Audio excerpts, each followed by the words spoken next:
Hello everybody. Hope everybody's doing well.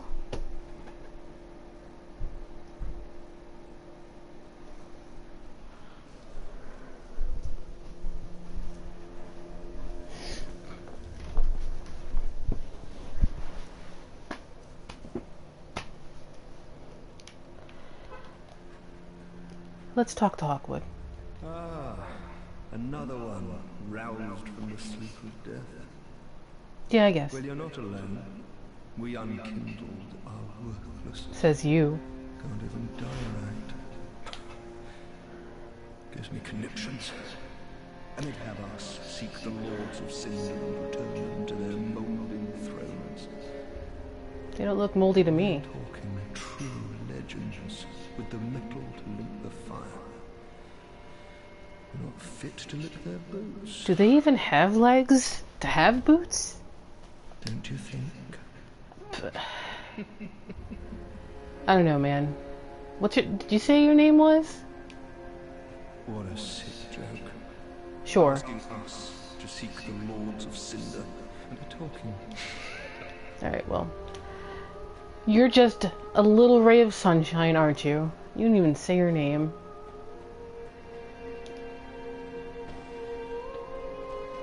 Yoel?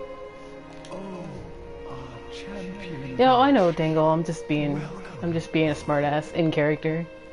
This pilgrim, with a debt in death, hardly deserves to behold this divine flame. And I never would have, had you not taken me into your service. I thank you dearly for this, and assure you of my loyal service. So yeah. Some of the dialogues kind of imply that you do ask questions, and they're like, they repeat that question to imply that, so sometimes I like saying things. Then shall we begin? Bearer of the dark side, It's, let your true strength shine. Frida actually implies this a bit better. She implies that only the Ashen One can see the bonfire, and the bonfires are linked directly to the first flames, so they are divine in some way.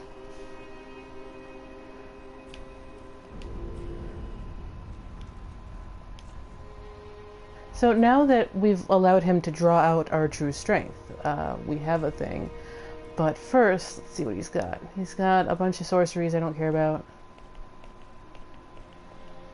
And that's really about it. Be safe. No problem. So we have been given our very first Dark Sigil. Yeah, only the Ash/Chaz chosen ones can see it. Although, the counter to that is maybe Frida's just being a smartass, and she's like, you can see it, right? That bonfire, take it and get the heck out. So, either way. A black gaping hole in the flesh that resembles the brand of an undead. The darkness of humanity seeps from this bottomless pitch black hole, the gap filled by the accumulation of the curse. This dark sigil will never heal, but there is a tale told of a firekeeper who returned from the abyss and brought great comfort to the bearer of a curse.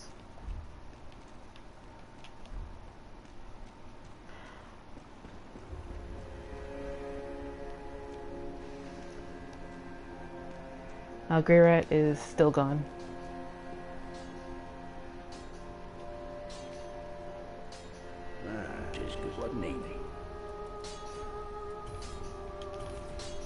Okay, got that.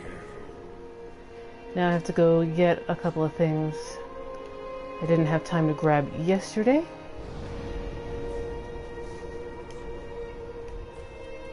Yeah, I don't have one.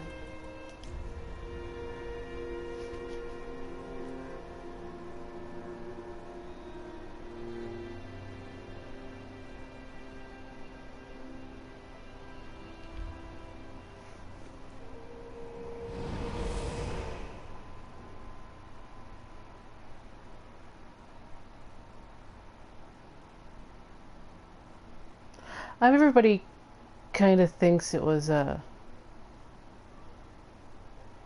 doesn't say for sure, no. But you got to think about who the Firekeepers are that you've met. And everybody kind of thinks it was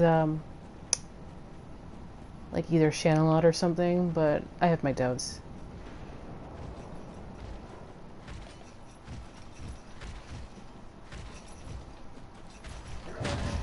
Get the heck out of here.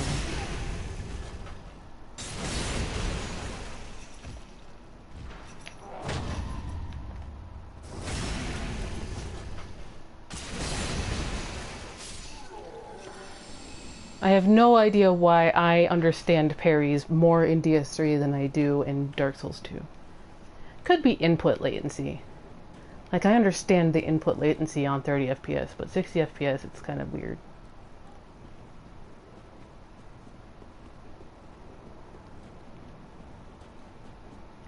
That's really the difference with FPS. It's smoother, but with FPS it's all about input latency. Hey, you go, Border. Nice to see you. Thanks for the host.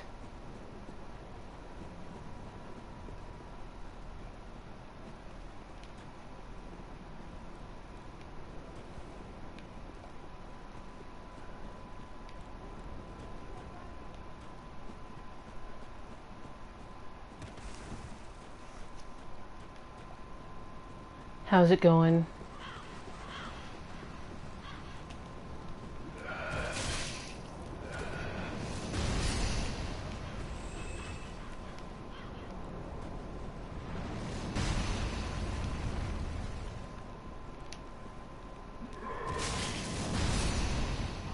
I help anytime.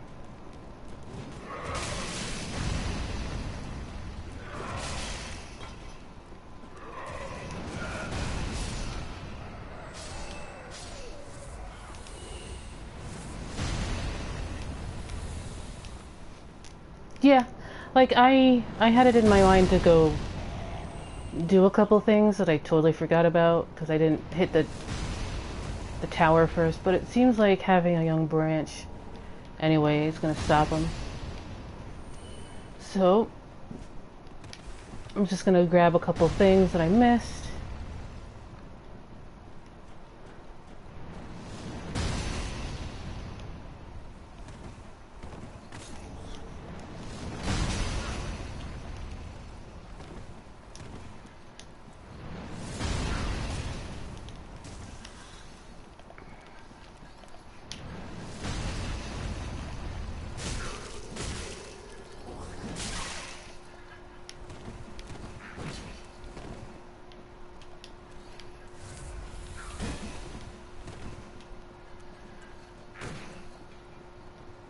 Is Dusk Manus? No, I don't think so. But Dusk has a lot to do with the Sisters of Manus, the Sisters of Darkness or something. Yeah, I didn't even. Yeah.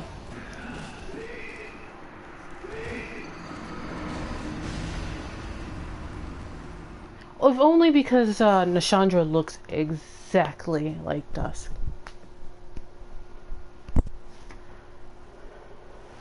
Except if Nashandra was, like, not happy. Let's go back. Grab that. I just missed a jump to get the scythe.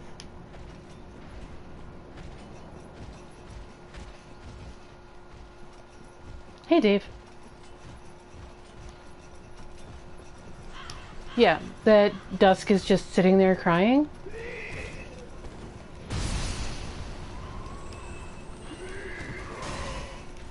Get out of the way.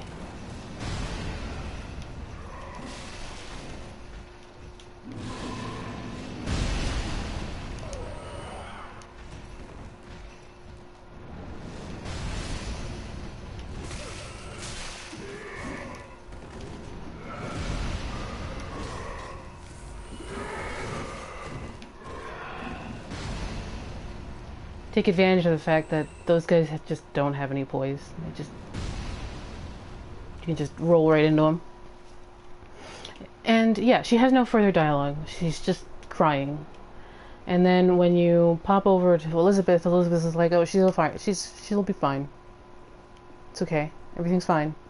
Everything's fine." Cue the fire in the picnic basket.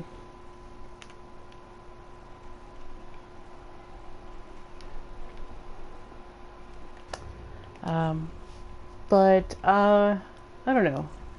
I wonder if, like, the darkness got into Dusk, and thus the children of Manus were born.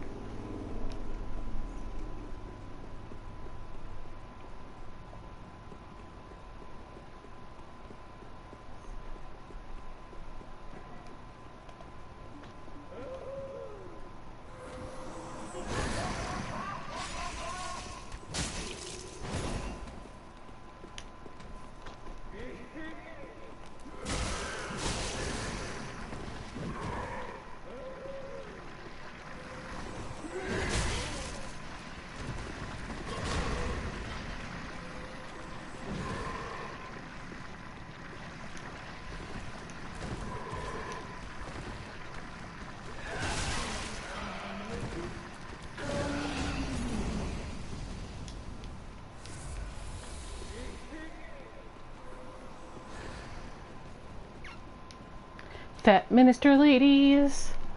I assume most of you guys have played Demon Souls, right? And so you know what I'm talking about when I say Fat Ministers. Yell now if you don't.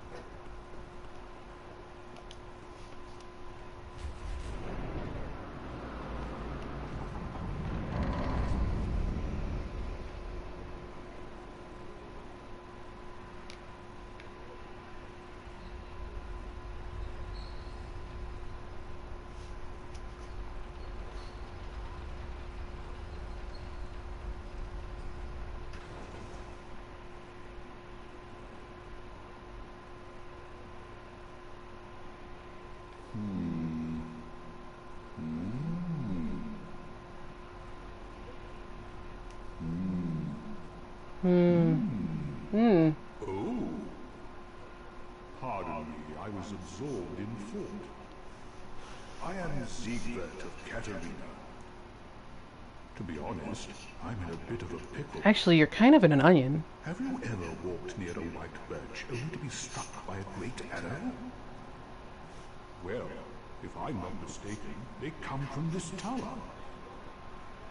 Whoever it is, I'm sure I can talk some sense into them.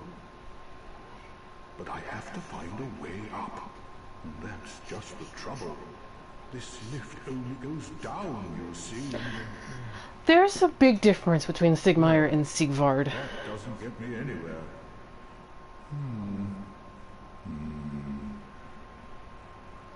Sigmire is everything. Well, Siegward is everything Sigmire isn't. Like I'm just gonna get my. Meyer wanted very much to be everything Siegward actually is in this game.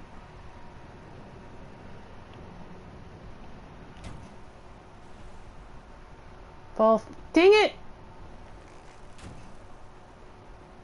Ah! I don't want to go all the way back up there.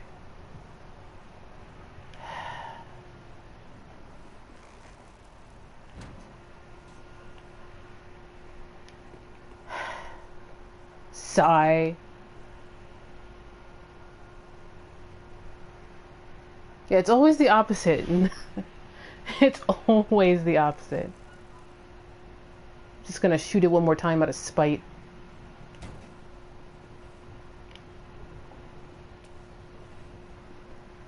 Yeah, exactly. Sigmire is more Ostrava and Siegward is more Bjor. Sigmire's entire quest in Dark Souls 1 was to try and find his knightly demeanor. Siegward always had it. Well, since I'm gonna go down, I'm gonna go cheese the Outrider Knight first and hit that bonfire, and then come back and do the mini boss.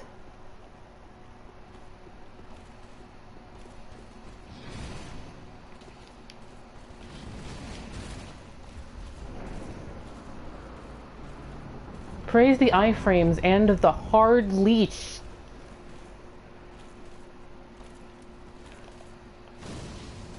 I think it's a nice inversion of like what you expect, because people kind of expect, or they expected Sigmire, this bumbling, well-intentioned idiot. And Siegward is actually well-intentioned, but he's fairly competent.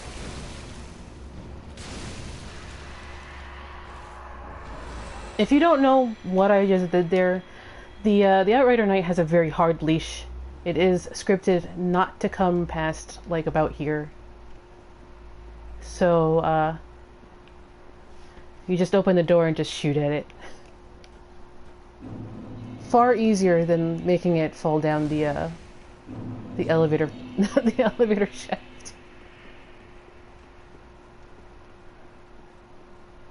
If you let him, he can solo the demon we're about to meet.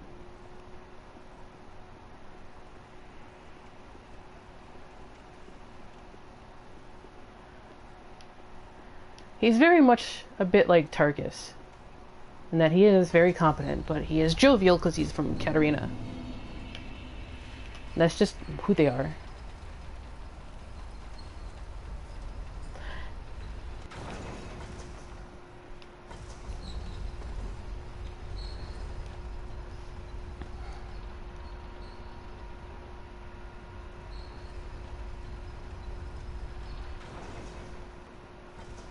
So the trick there is there's two elevators, and Sigvard didn't get that until later. Yeah, Sigmire is much more tragic. I will definitely agree with that. Meyer is a lot more tragic than Sigvard.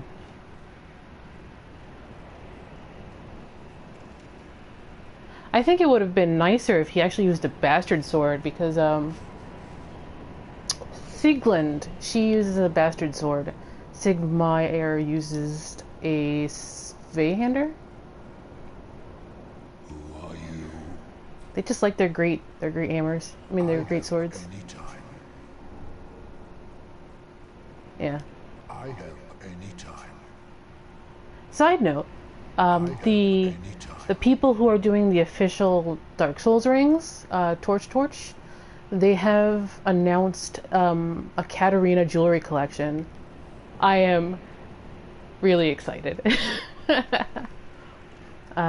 So this capsule collection has a tiny little Katarina helmet on a silver necklace and a couple of earrings. Oh my gosh, I kind of want them. I don't want to kill. He'll die anyway, eventually.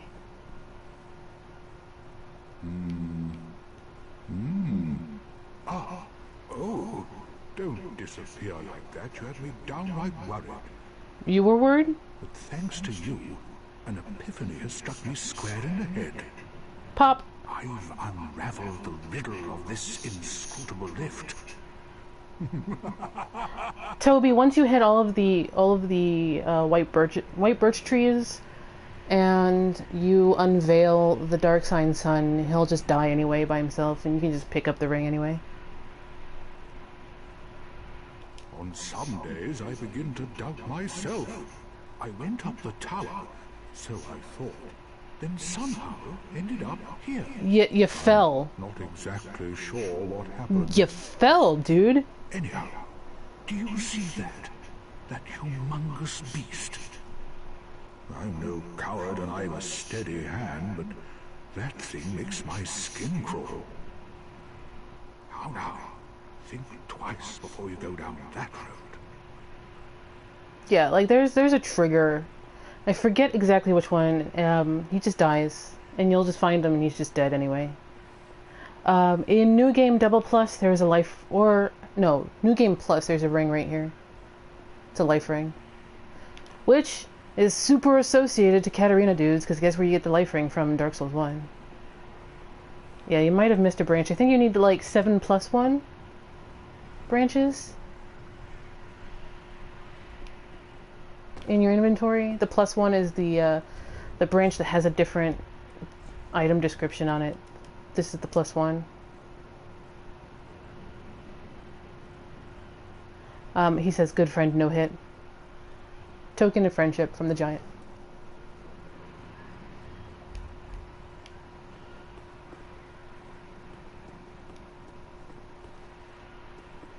And then you like see him and he's totally gone anyway.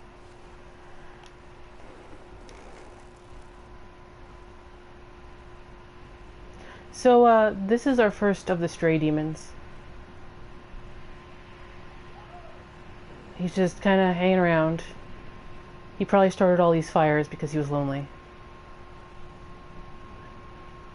I have actually never tried to just consume the giant branch.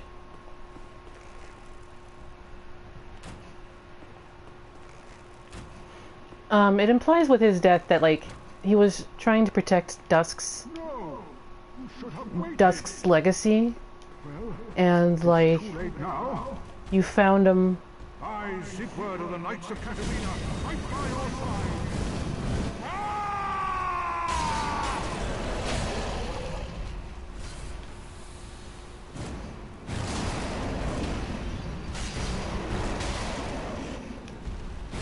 His wrath of God.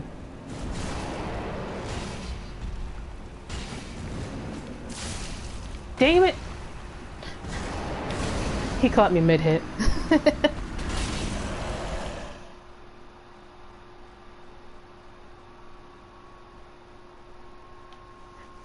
Shooting? He doesn't really want friends. He's protecting the dusk trees.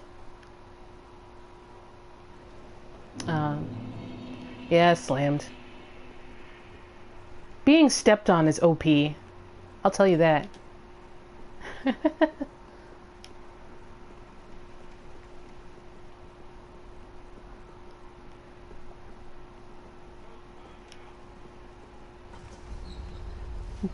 Miyazaki, please nerf being stepped on. Thank you.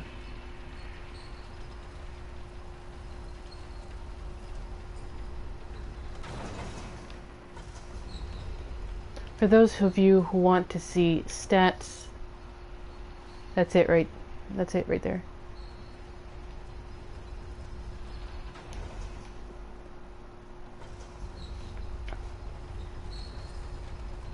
Friendship is magic. Oh, I was facing the wrong way. I always do that.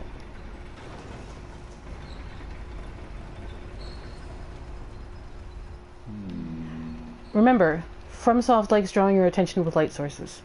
Just remember, that's a thing. Onion bro.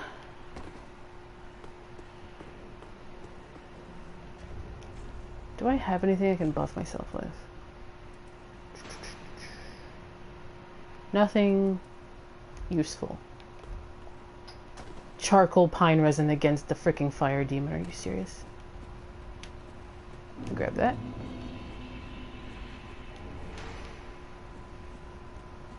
No! You should have waited! Well, it's too late now. I, Siegward of the Knights of Carim, fight by your side!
So for beating the first stray demon, you get a fire gem, which is also a optional for your starting class gift stuff. which is useful because most hollows are super weak against fire, and it makes some things in the early game pretty useful. I think he's weak to probably dark, which is this. Most things in the beginning are pretty weak to dark, which is another reason why I'm using this axe right now. So let's talk to Siegward. That was quite a performance. But you mustn't get in over your head. Yeah, Irithel's straight-sword is pretty good. If you're a big fan of straight swords, you should take a look at that. To your valor, my sword, and our victory together. Long may the sun No. shine. I'm only using it Ravenian right now because it allows me to go like level up vigor and endurance and attunement and not have to worry about leveling up offensive stats. I'm going to be a Onyx Blade Pyromancer eventually. Well, I'm going to have myself a little nap. The only thing to do, really, after a nice toast. I say Siegward because it seems German. Yeah, it's Siegward.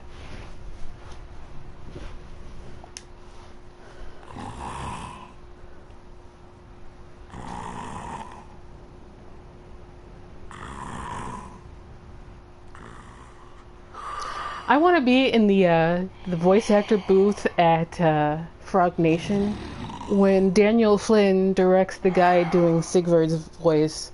Okay, now here's what I need you to do. I need you to snore really loudly for about 20 seconds.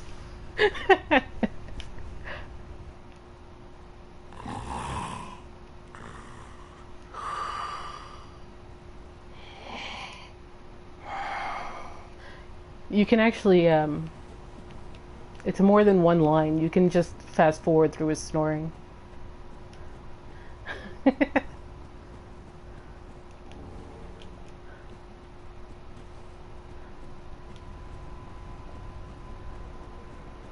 Oh man, Mikolash casting. I need you to howl. Howl? Yeah, like a dog. What?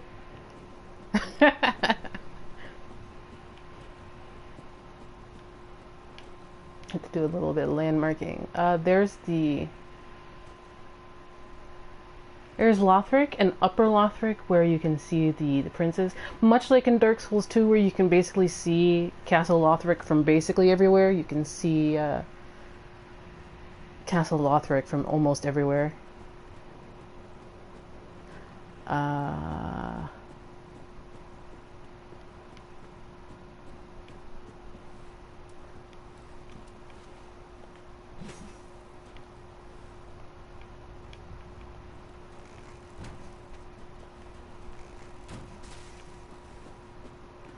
Probably just a level design thing.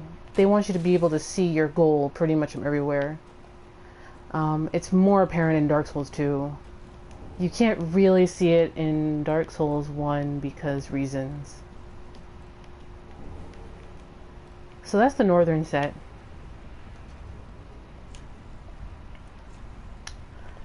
Let's see here. We picked up a few things. We've already picked up the Reinforced Club, a club made more deadly by the attachment of numerous nails to its head. The nails allow the strike weapon to be lacerating, but the damage caused by their insertion has reduced its durability, making the weapon fragile. Large wooden club requires considerable strength to wield, characterized by savage leaping attacks. Its weight makes it easier to break the guard of shield. And the Great Scythe. Attacks with this large scythe, normally used for crop harvesting, are effective at breaking past shields. This magnificent, sharp, curved blade instills fear in opponents. Perhaps it is their survival instinct at work. And the northern set, well, the Cleric Set. Now pay very close attention to this. Garb worn by a cleric turned undead. Unmistakable, vibrant blue robes. So undead clerics are wearing blue. That marks them as undead clerics. It is said that the blue-robed travelers were entrusted with a duty. They bore large covers on their backs to ensure that they would not become seedbeds for spreading darkness. Where are they traveling to? What was that duty? I think it is answered with the Ring Cities DLC, because one of the major enemies are wearing these robes, and they're the Beyblade guys, and they're just kind of spinning around on their turtle shell. So where does the spreading darkness go? Nowhere. And what happens when you bottle something up? You become Beyblade enemies, I guess. Northern armor. Iron armor of a stalwart northern warrior, supported by interwoven chainmail. Iron defensive gear wear grants superior absorption. Being from the north, it should also offer resistance to the cold. It's good against frostbite enemies.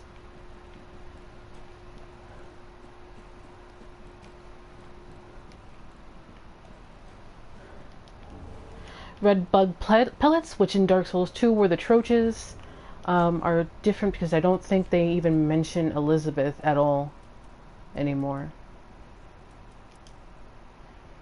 Yeah, they mention that they're being made by the Cathedral of the Deep.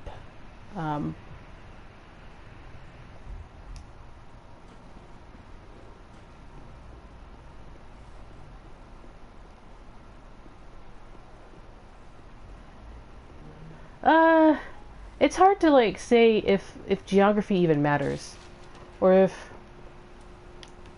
like Miyazaki even meant for geography to matter so much. And that may be because like it doesn't, because here's my conspiracy theory.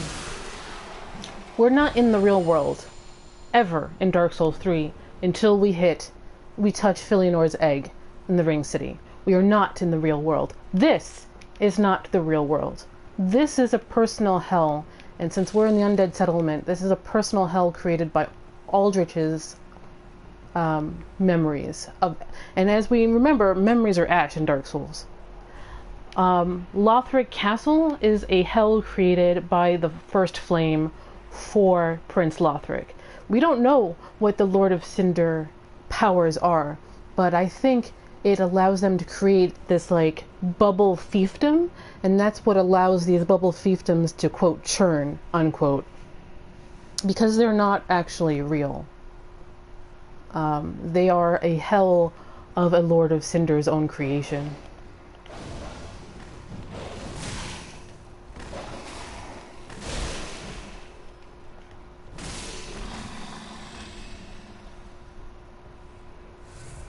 So I don't know if geography actually at all matters.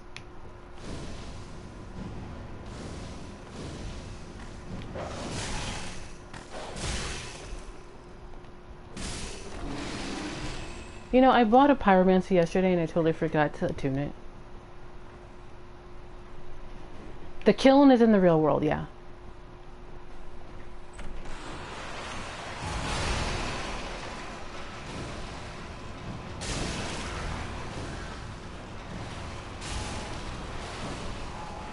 Hey, Loki.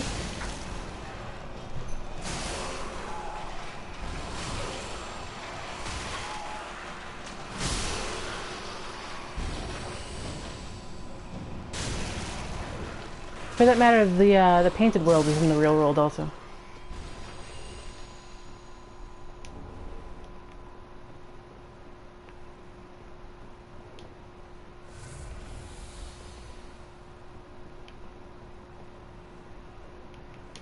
These are ladies I just kind of walk right by.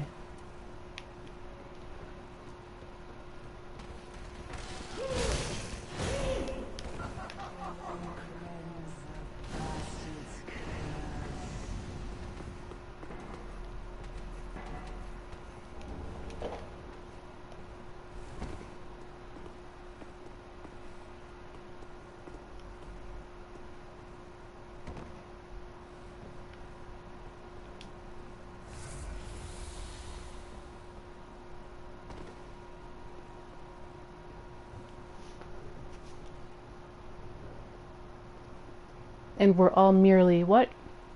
PS4 cut you off, Toby.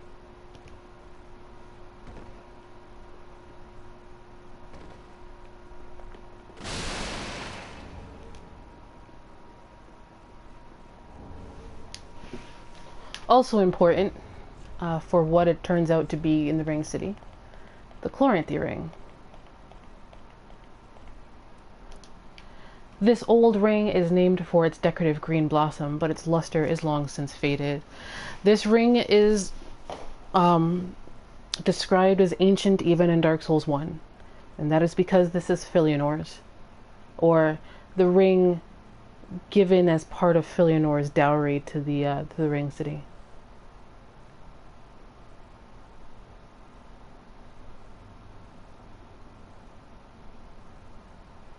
That's pretty cool, Toby. That's something that I think can really work really well.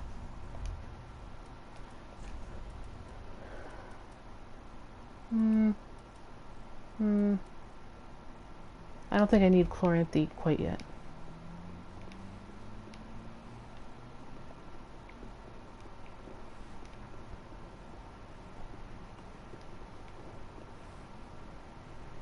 And like everything, it just seems not quite real. So I want to say that all of these realms are realms created by the power of the Lord of Cinder, empowered by the First Flame.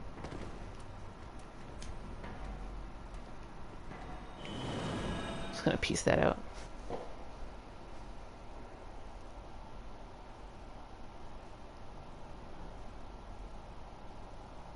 BTSR is more useful than RTSR, and it's going to get dropped, but it has come in handy.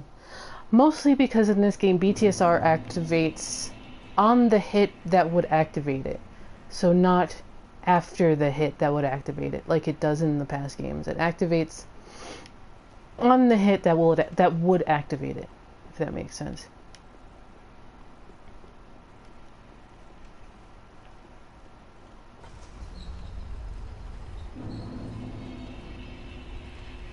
Exactly, Toby. I mean, it's something I've been messing around with since playing the Ring City, maybe a little bit after. Let's see if I can't knock this stupid thing down.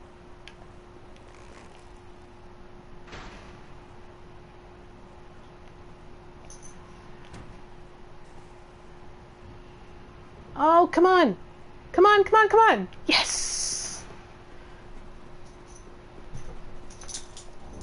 Da da da da da da da da. All right.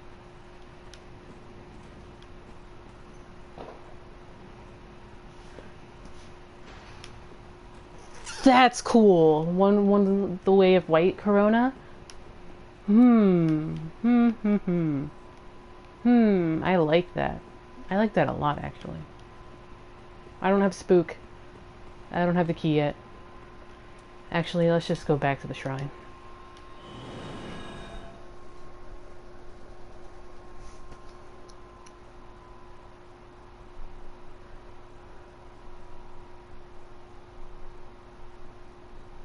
Become way with the way of white Corona, because they move exactly like the way of white Corona, so I can definitely see where you're getting that from.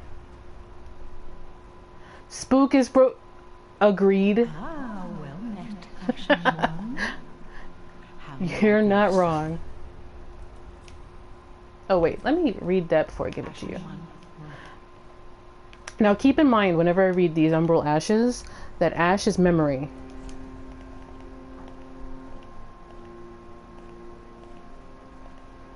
Where is it?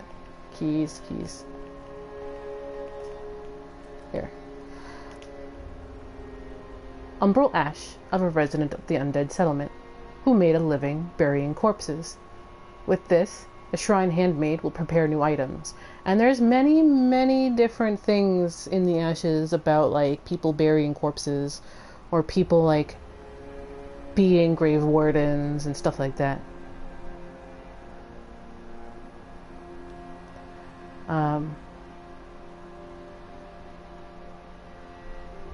So he made a living burying corpses because there was lots of them. It's probably pretty lucrative. And then the evangelist showed up and killed him. But we found his ashes and therefore his memory. So when you give it to the shrine handmaid, who is able to pull out of memory or ash stuff that the Mortician used or created or was really connected to that Mortician, we get some of the following. We get some more embers, because that's a thing. We get human pine resins, only 3 of them, because that's as many as the Mortician remembered having. Charcoal pine resin, rotted with human body fluids, temporarily applies dark to right-hand weapon. Normally used in the Undead Settlement for preservation and burials, but can mature into this state, becoming a valuable substance used in certain ceremony, often seen for trade at exorbitant prices. He also had Alluring Skulls, which suggests that maybe the evangelists aren't the only ones who knew how to make Alluring Skulls, but they took credit for it. And his key, which we'll buy. Key to the barn door leading to the sewer below the Undead Settlement and to a moist grave. The grave, which no longer receives visitors because there's no Mortician left to bury anybody, was once the site of a statue of Velka, goddess of sin, and was believed to pardon wrongdoing and lift curses. I also need one of these.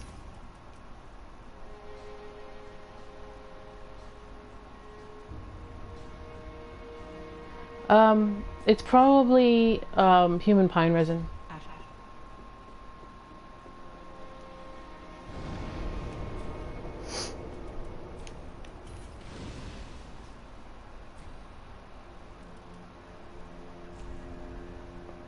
And so we will go back to the Dilapidated Bridge.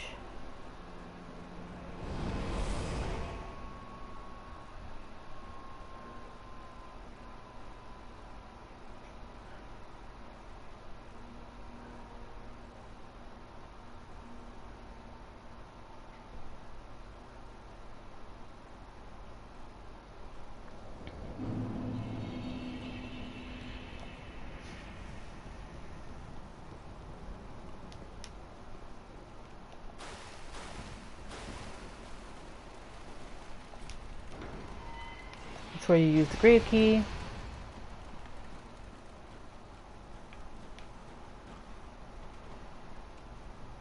Huh, okay.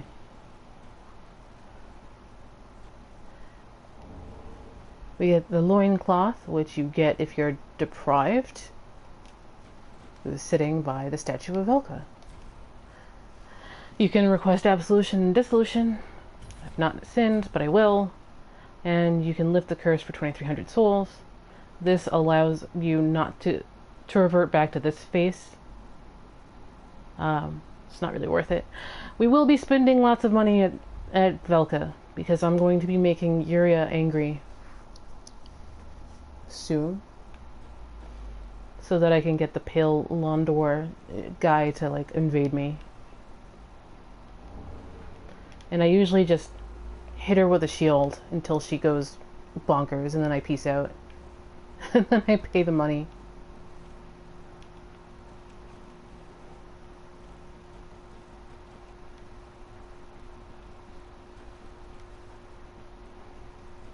That's what I did on my axe build.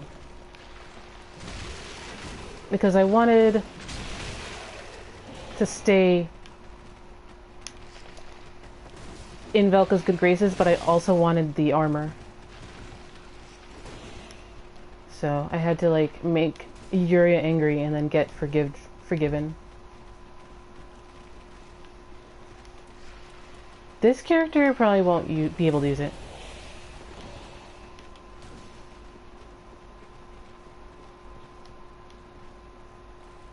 Doggo. Doggo must have fallen.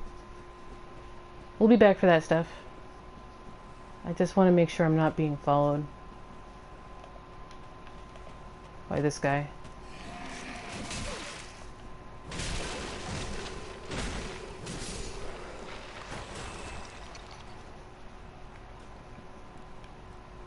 Where is it?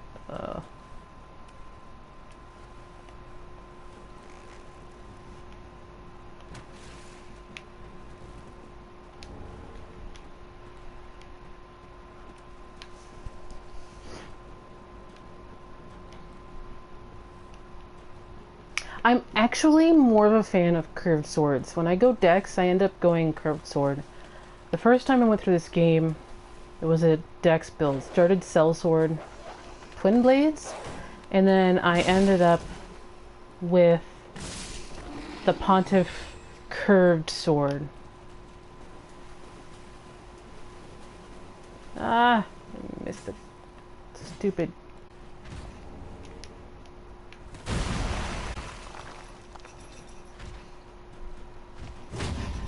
Get the hell out of here. No, well, I never got to that sword.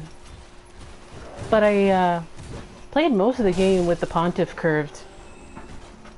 And this was like right when the game came out, so like the OP-ness of Karthus curved wasn't like known at that point. I had a lot of fun with the ice curved sword. When I PvP'd on that character way back in the day, people had like no idea what to do with the weapon art. Yeah, you can parry them.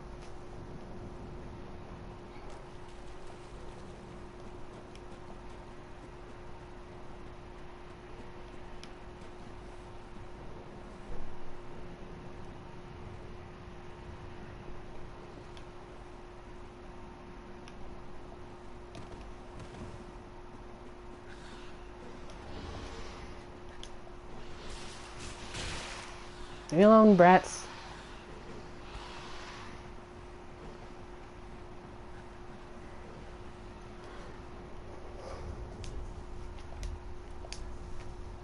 Let's see here. Saint's Talisman. Medium for casting miracles of the gods. Ivory talismans are given only to women clerics, and faith greatly affects their effectiveness. There is a certain frailty to this talisman, which undermines the steadfastness granted by its skill. Its poise is terrible. Unfaltering prayer. Temporarily increases poise while casting miracles, which isn't much because reasons. Preventing enemy attacks from interrupting prayer. Works well equipped in either hand. And it's interesting. It's funny, ironic that they would give this talisman to women because it was frail.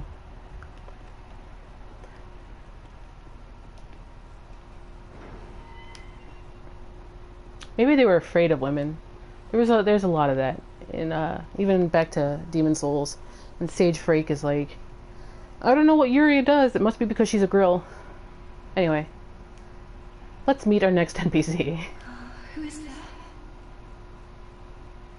Someone there? Anyone? It's also probably was her talisman. Oh, please, whoever you are, touch me. The dark surrounds me, nibbles at my flesh. Little creatures, they never stop biting. So please, hold out your hand and touch me. I don't get him.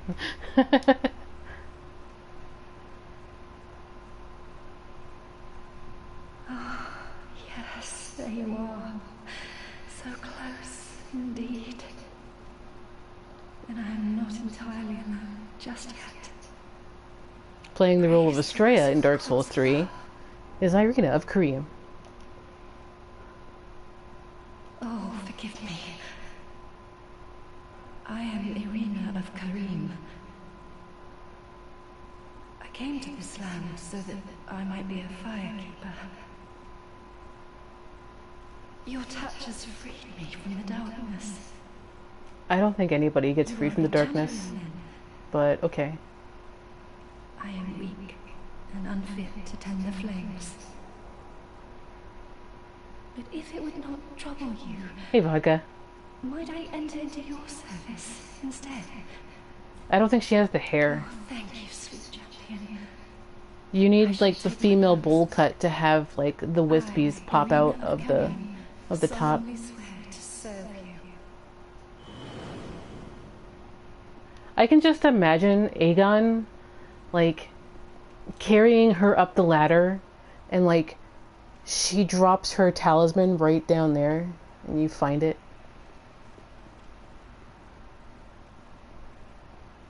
I was expecting Irina to go single white female on us. I don't know if you guys know that movie. I'm old. I'm sorry.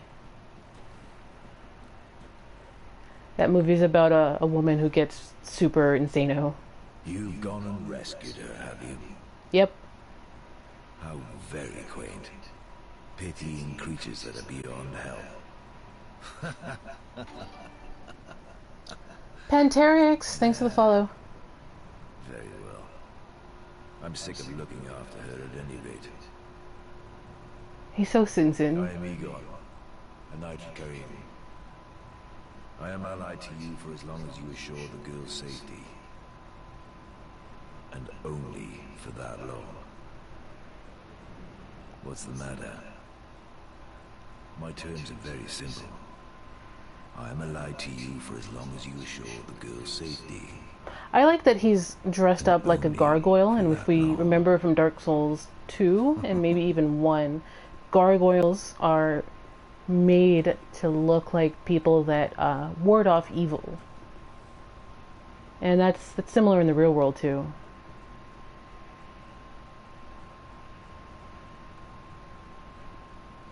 Yeah, if you complete his quest, and you don't piss him off, and you don't drive Irina insane, he will be, like, right here. Like, dead. And you can pick up his shield.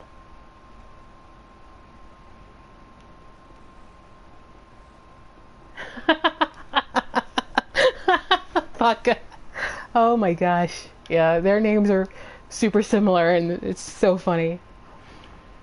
I think because, Toby, this is the one place he and maybe even Irina felt safe to, like, wait out whatever they were waiting out. Like, he could just sit here and nobody would bother him, and she can just sit there and she's locked up behind bars, much like, and he probably felt safe. I think he was just gonna leave her here. Yeah, I don't really know either. Like, I'm just spitballing here. That seems like the most obvious explanation, maybe?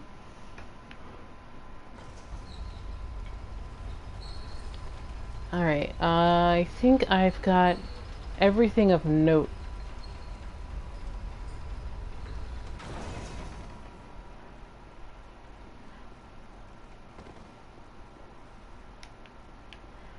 Suicide would be really interesting for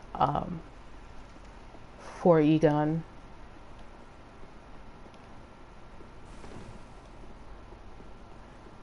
Does he think that he's like does he think that Irina becoming a Firekeeper releases him from his oaths and he decides to die? Hey, portable jerk chops, hey! It's about time! It's great to see you.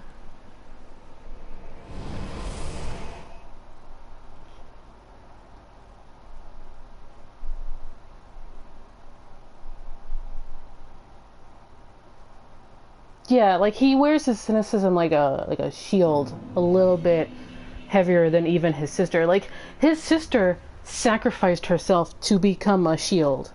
Like everything around him has gone tits up, more or less. So like you've got his shield, which is his sister, bound to something, and like I guess he's just had enough of it.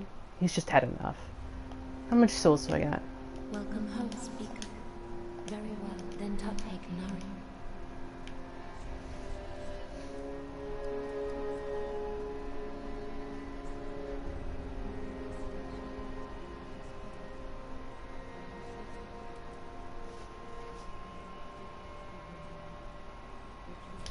Yeah. I think there's a tragedy in there. Farewell, Ashen One. Like these minor tragedies, which I think are really cool. What am I doing?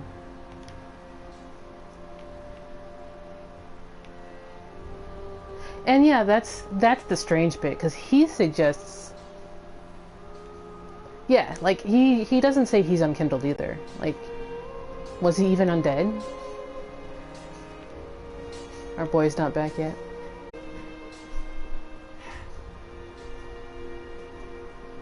Alright, let's stop messing around and head through the Road of Sacrifices.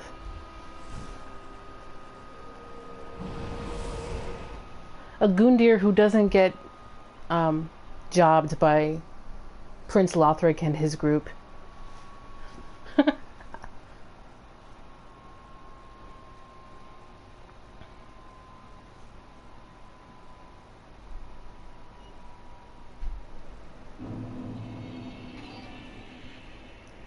Hey Livas, thanks for the follow. Yeah, it's always a boss, and I thought that he would have been back with the end of the tree, which I need to give Ludleth that, but it's not the biggest deal.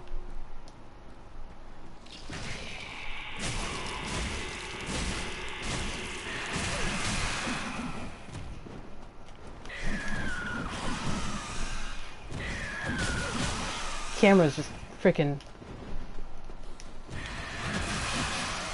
going nuts there. Turned me all the way around.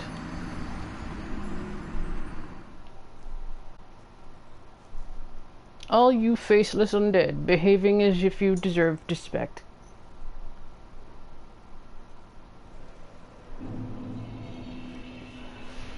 If this was Dark Souls 2, I'd say Agdane.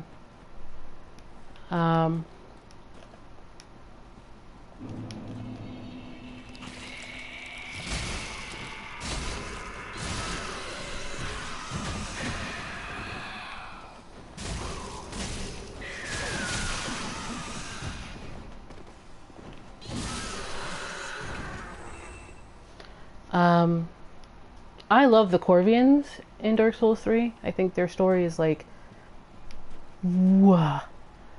But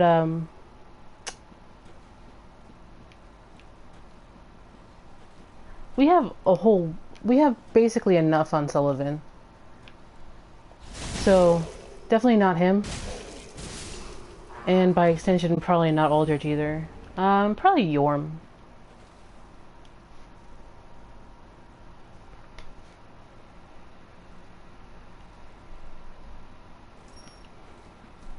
Like, Yorm doesn't get a whole lot. Stuff about the Profane Flame and, like, Yorm and stuff.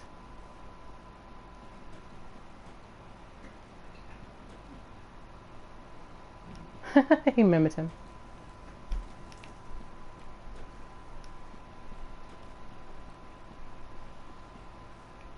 Yeah, I think the Profane Flame was underutilized. Like, I know what they were getting at, or I think I do, but I think they could have done a whole lot more about it.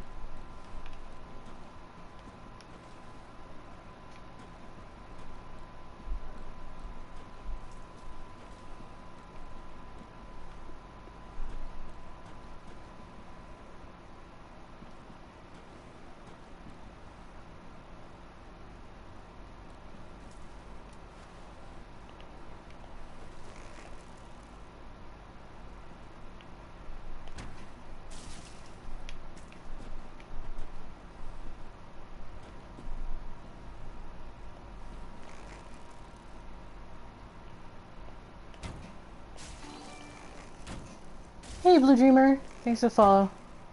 Trying to see if these guys will just separate.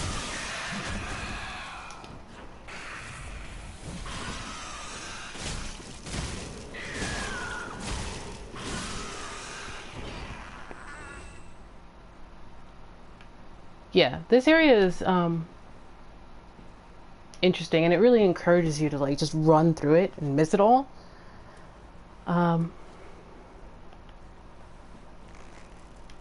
Which, you know, sucks, I guess, but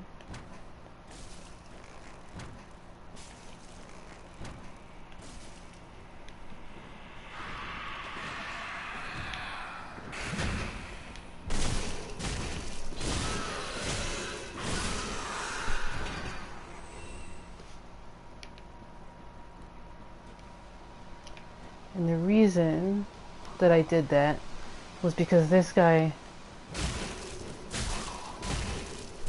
has his call to action. This guy is a storyteller. Corvians are very tribal. And this guy is basically their tribal elder, their tribal leader. He tells them stories. And he basically passes down memories. Stories are really important in Dark Souls, considering what miracles actually are, and they are the recounting of stories in the Souls games. And so these guys are doing a kind of a pyromancy with their staff, but you can tell that stories are also really important to these guys too, which I think gets mirrored in the magic system of Souls.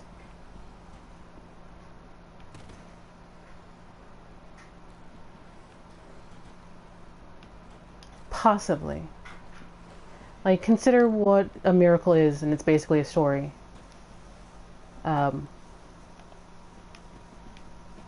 Look at her with its RP walk.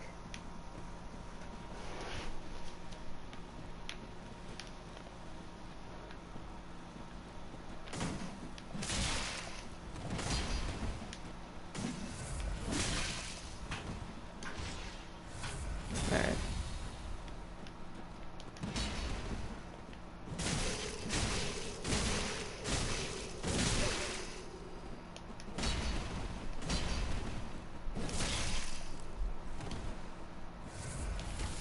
Stop throwing your dung pie at me.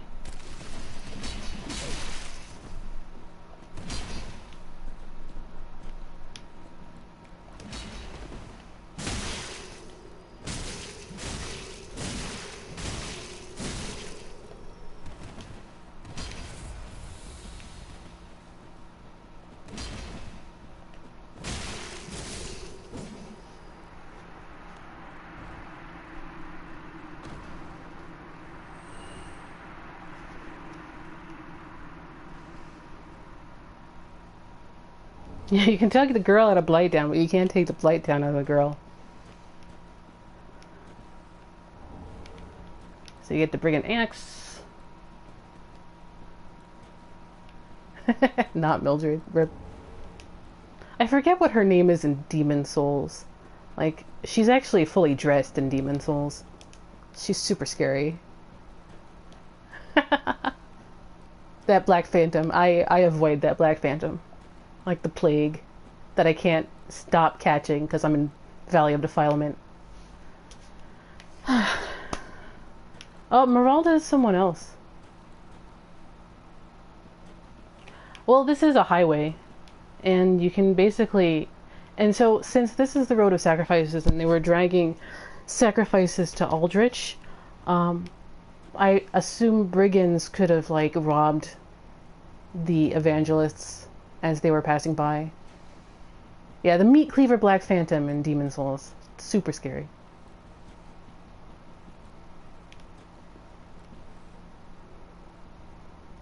Yeah.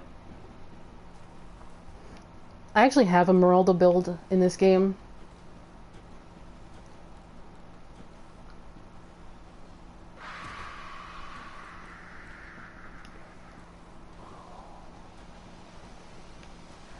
I assume because our boy from Katarina is friends with everybody.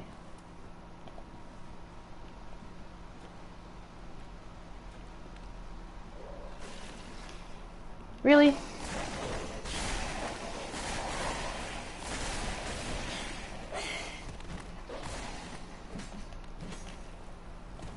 Alright, fine.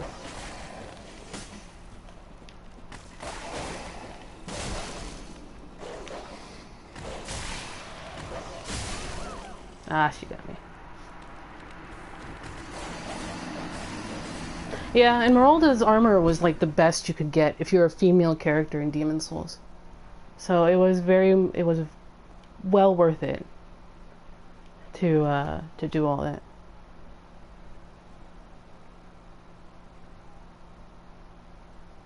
Yeah, she's pregnant with that's actually toxic ego border.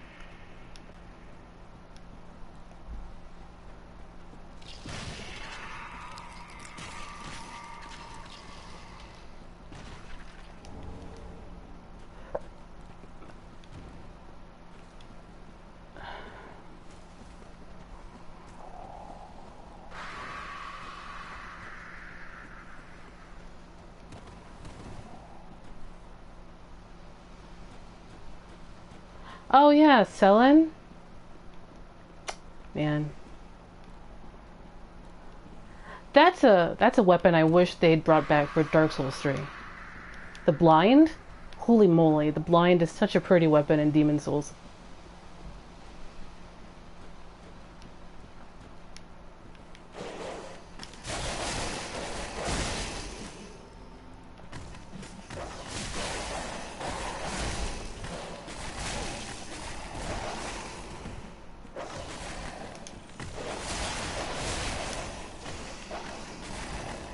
Really?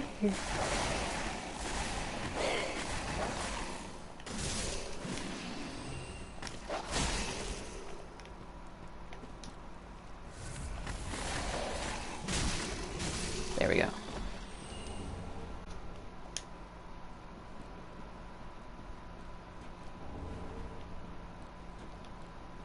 Yeah, the Blind is a gorgeous weapon, and I wish it was in Dark Souls 3. So I'd love to see it in this graphic engine.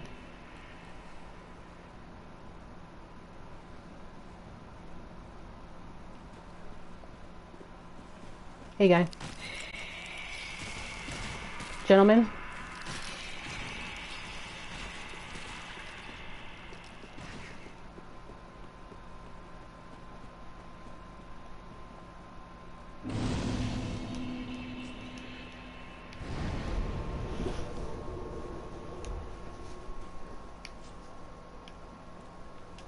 So, before I talk to Griggs of Venheim Manri, let me pull out some...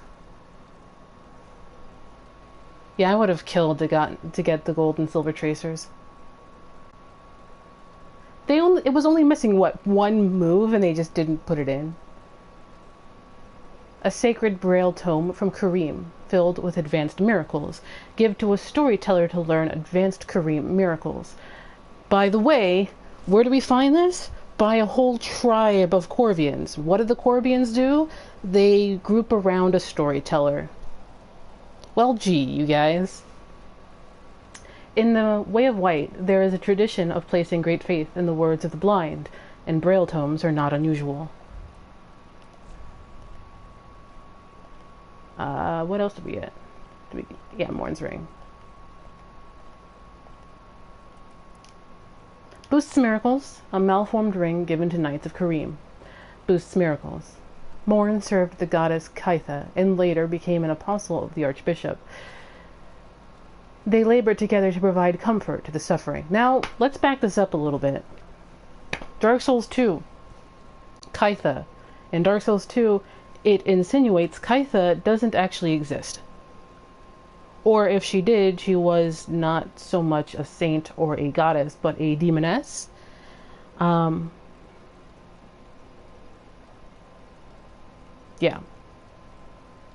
Like, she is revered as a goddess of, like the goddess of tears and stuff like that. But it also kind of insinuates, like all of the gods in DS2, that they aren't actually what they say they are, if they were gods at all. So that throws all of this into question also, as to the veracity of all of that, or if it's just like a false memory just passed down, or false history, fake news, one might say. I'm sure there might be someone who can re-dig up that description from DS2, which basically is like, well, Scythe might not actually be a thing. Alternative goddess, yeah, seriously. Alternative goddess. Oh, hello. How do you do? I'm Anri of Astora, unkindled like you. This is Horace, a friend and travelling companion. Are you too in search of the Lords of Cinder? We're well along the road of sacrifices. Below us is the Crucifixion Woods. Beyond the flooded woods lies Firelink Keep, home of the Undead Legion. Further yet is the Cathedral of Anri. We seek the Cathedral, home of the grim Aldrich. We may go our separate ways now, but we are both seekers of lords. The next time we cross paths, one may What, you guys don't like Griggs of Vinheim? May the flames guide your way. Oh, yes, Horace. He's not very talkative. But don't think ill of him. He is an upstanding, kind-hearted knight.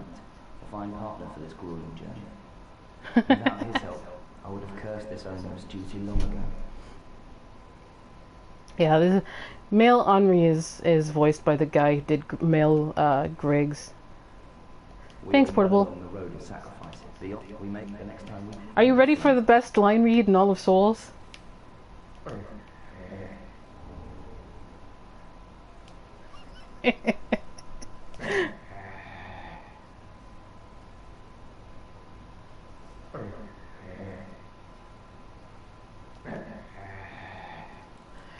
It's too bad that his sword is not good anymore.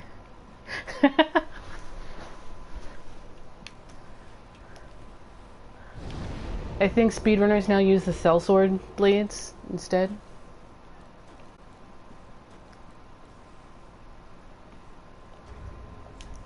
Well, if it's the kicking ring, it was Patches. Patches wrote the description. Those Patches.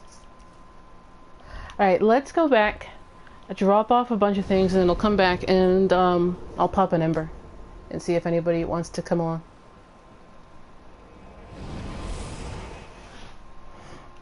I just wanted to get through the transition zone.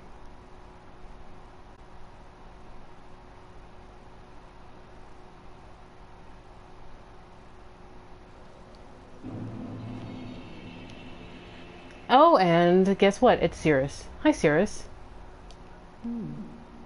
You're an unkindled, aren't you? So? I am Cirrus of the Sunless Realm. Cirrus, one of the top to bottom best armors in DS3. Duties we each bear. Like the best single set armor. One of. I doubt we've much to gain from fraternization. Blessings of the moon upon your journey. Cordial intrusion is the path to Envers, you guys. Alright, sure, fine. I love Cirrus. Yet to give in, eh? Good. The Firekeeper must be twitching with delight. But what do you really know about... Yeah, Griggs is part of Vinheim's work study program. Like Orbeck. Let's take Aldrich. The work study program is you go kill people for Vinheim. He ate so many that he bloated like a drowned pig, then softened into sludge. So they stuck him in the Cathedral of the Deep, and they made him a lord of Cinder, not for virtue, but for might. Such as a lord, I suppose. But here I ask, do we have a sodding chance?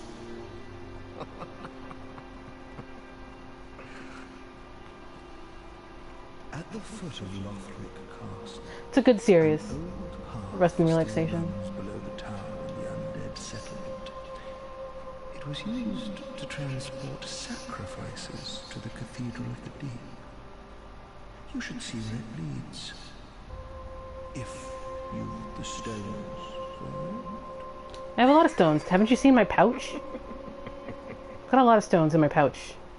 Do you need stones? I've got stones in my pouch. You haven't, you can make... Give me that heavy gem. I Bye. don't need it. Now that you've flown the coop? Yeah, sure, okay. Hawkwood is a cool guy. I actually really like Hawkwood, but I like teasing him. I can't really talk about him until we hit the boss he's a... boss he's attached to.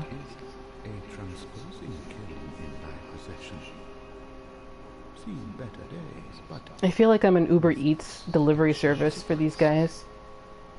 Now, bring to me a twisted soul. Transposition is the art of extracting and coalescing the essence of a soul. Side note, who else saw the essence of a soul? Its true power transferred to thee. thy purpose is to seek lords and slay them, what's to fear in a little transposition? So he says something stupid important. Making a boss soul is seeing and coalescing the essence of a soul. The only other people who've, quote, seen the essence of a soul by their own admission is Vendrick and Aldia. Exactly. He has a bunch of, like, boss weapons already. Hollow Slayer Greatsword used for a lifetime by a masked knight, harbors the fears that lurk within the minds of Hollows, and is particularly effective against them. So her memories were so deep that it kind of left a mark on her sword. Bestowed to a proper Mira knight long ago, two-hand to execute special sword techniques. Demon's Great Hacks, and since we've already seen a stray demon, it unlocks the soul of a demon boss weapons. Even though you don't get the soul, you get a fire gem. It's weird. The Great Axe, a favorite among demons, contains the strength of fire. The demons, born of chaos, harbor fire, and yet they are twisted and malformed such that they were never meant to be. Vort's Great Hammer, which I hear got buffed recently and is actually a beastly weapon now. Great Hammer, wielded by Vort, the Outrider Knight of the Boreal Valley. Weapon is imbued with frost and causes frostbite. Frost accumulates in the body, causing frostbite, which saps one health, lowers absorption, and slows stamina recovery. Do you guys know the story of the Japanese Souls community dude who, like, figured out how to make the bosses stop attacking or stop acting? Like, they piled on frostbite and toxin and poison and stuff, and then the boss just stopped moving because it couldn't move anymore. Because it had effectively 0 stamina. It got patched really fast, but yeah.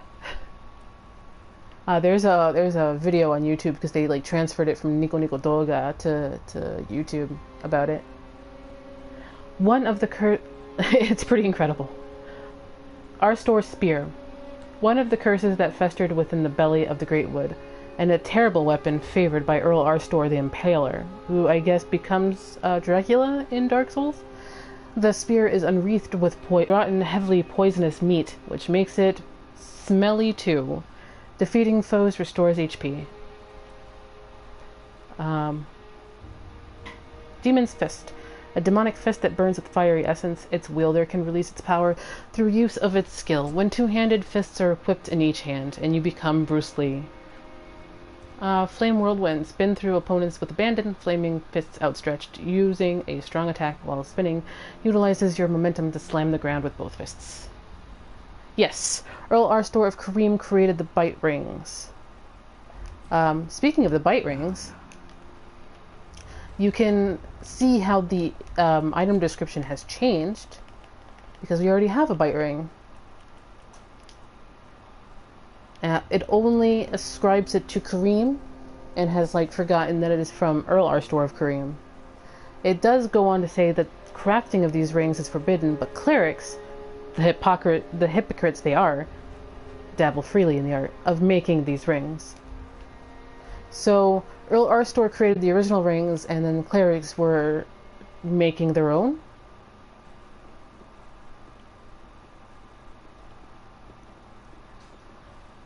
Alright, pop in an ember.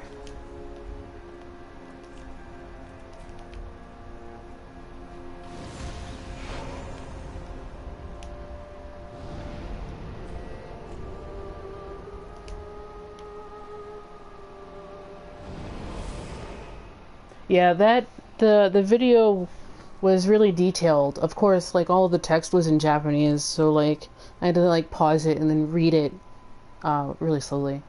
But, like, it showed a lot of inventive ways of how to make the bosses just stop doing what they were doing.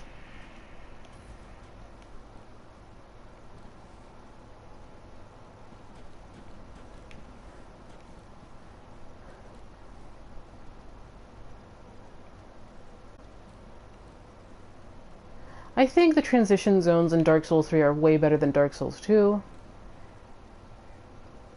Because the Dark Souls 2 ones are just hallways, and the Dark Souls 3 ones kind of hide themselves a lot better.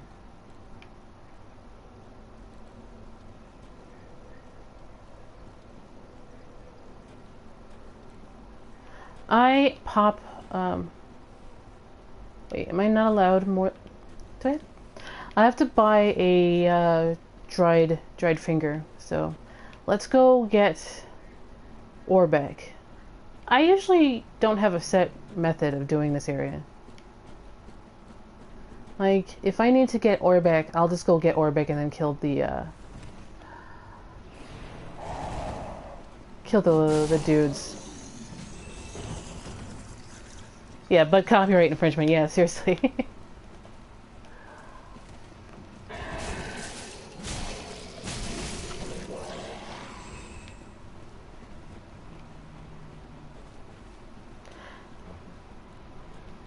The transition zones in Dark Souls 2 are literally just hallways.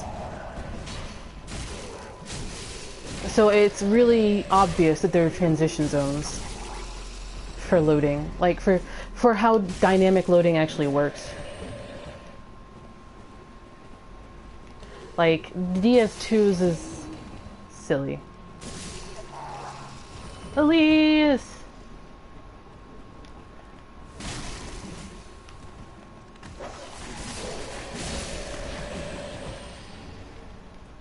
Titanite shard.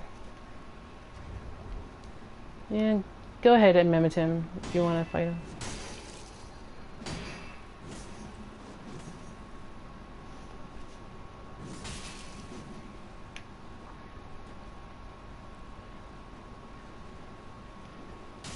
Does he want to help? Wait, Elise, do you want to help? Is that it?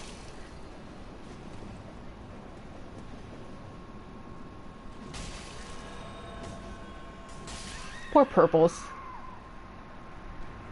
I think Elise wanted to help. I feel bad for the purple dudes. I like the purple dudes, to be honest. But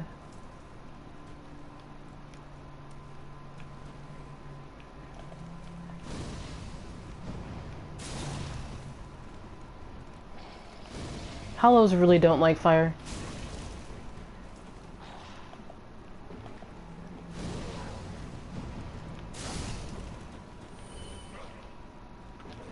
No, Toby. Was that Toby? Was that you, Toby?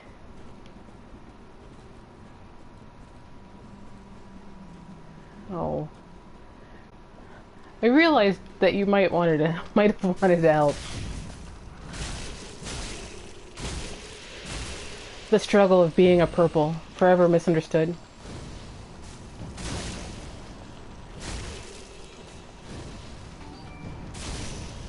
Hey, that 90s guy.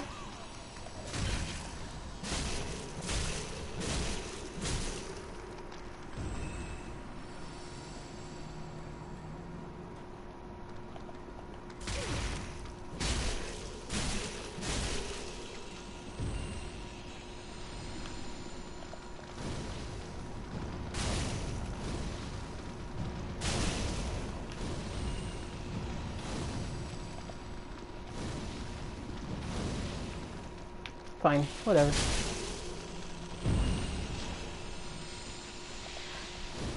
I'll pick you guys up at the next bonfire.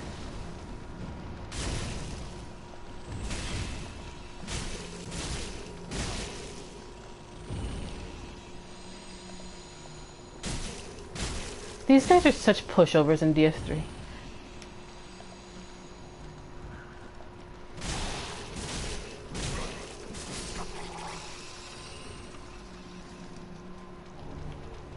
Twin Dragon Greatsword.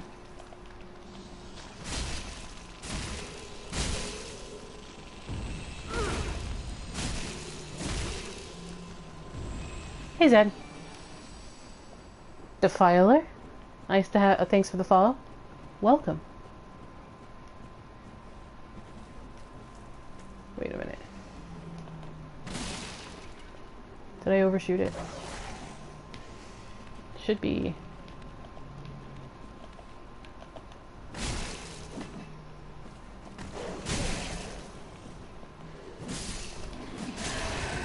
Yeah, I did totally overshoot it.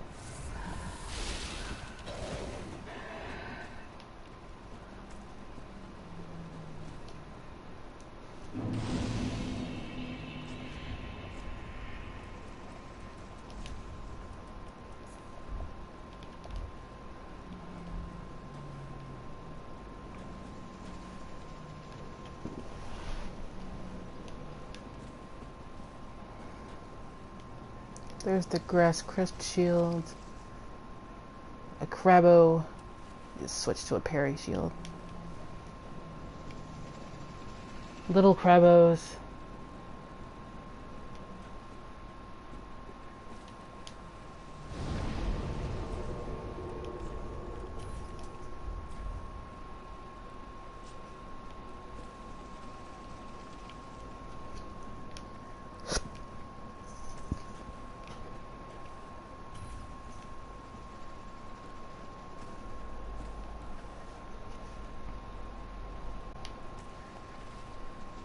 Someone remind me to buy dried fingers as soon as I'm back to the shrine.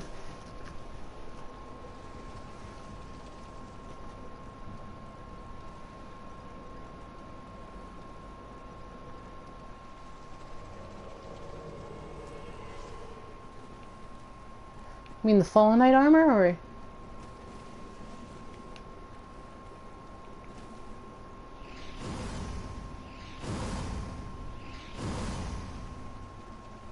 Pop.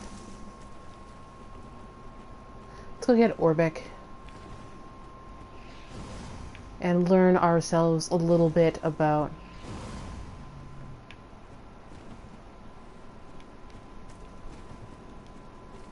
the Vinheim work-study program.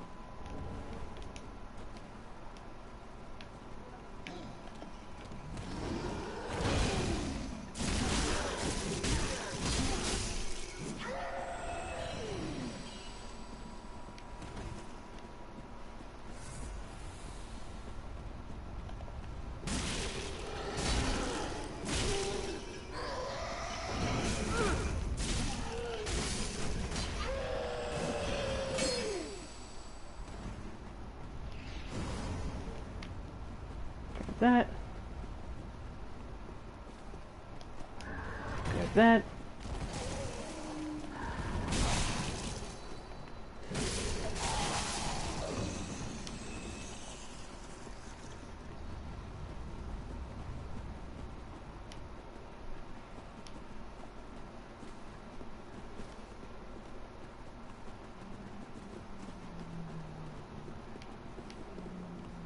Should we fight Hodrake?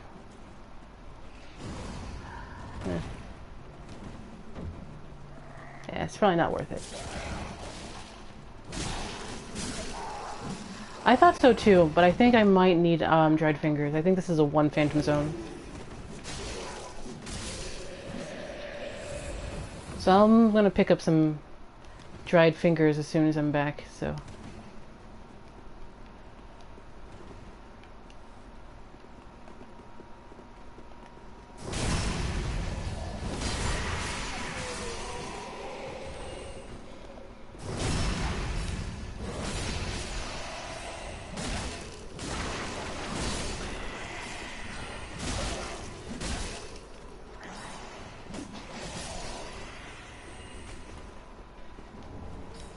That up.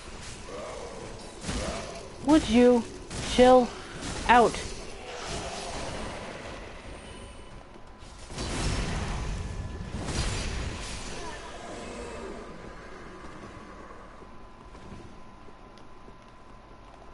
Alright, you're dead. You're dead. We've got the heretic staff, and we're gonna move over to the next building.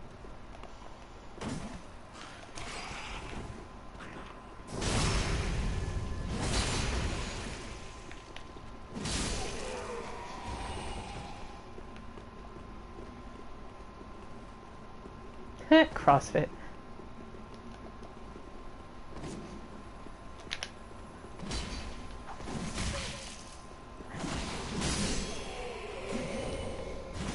Get ourselves a crystal gem.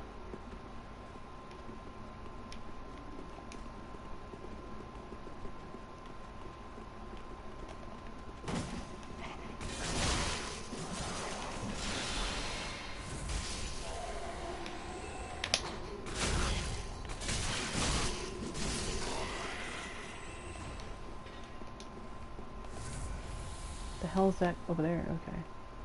I'm gonna grab that ring.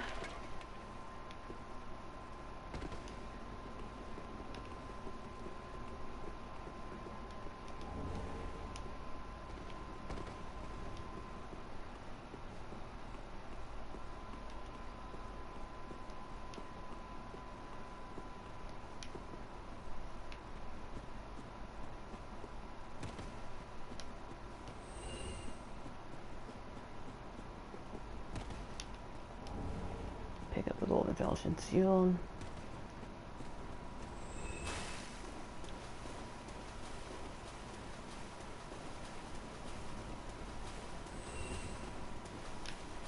Take the stairs. Get back up. Golden Falchion Shield is a DS2 reference. It was held by the Volgan Falconers, who I'm still jealous at because they had falcons in New Game Plus. Like actual falcons, and I want them. I'm like, why don't I have a pet in Dark Souls? Even an undead dog would be better than not having one.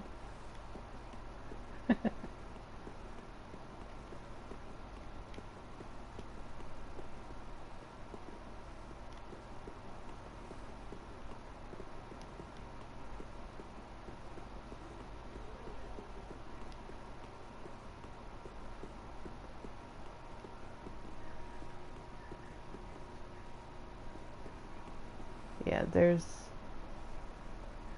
Orbeck over there who just came in.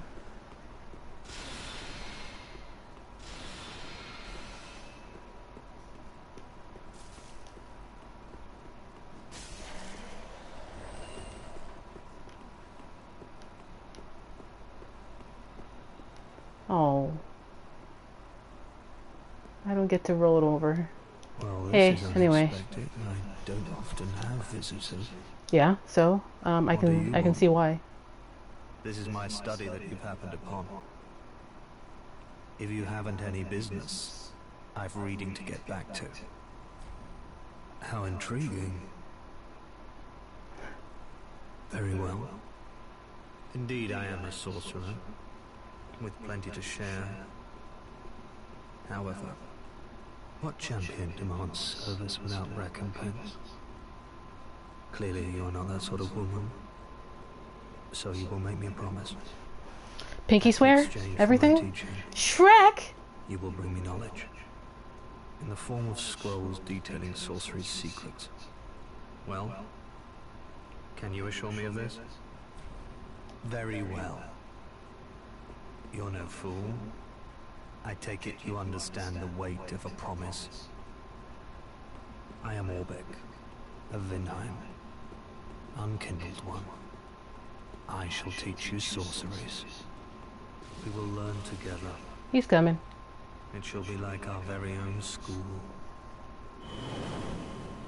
Alright, well. My swamp! Didn't Iron Pineapple have, like a whole Shrek cosplay thing?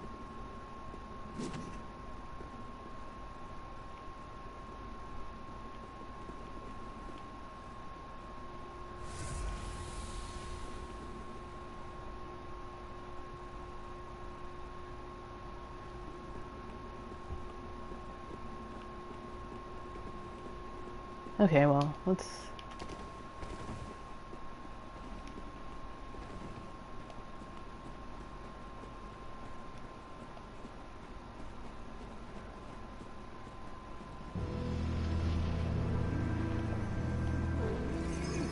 Oh, how exciting.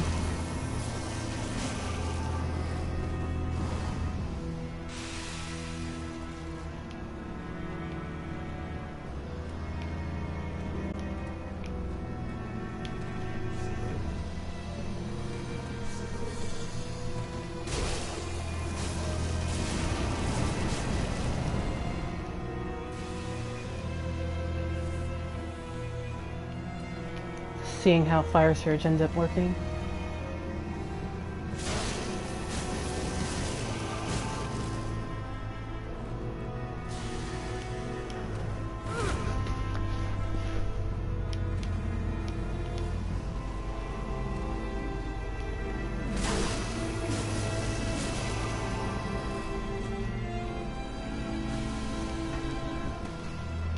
Yeah, casters are really squishy. And especially in this game where you have to like split your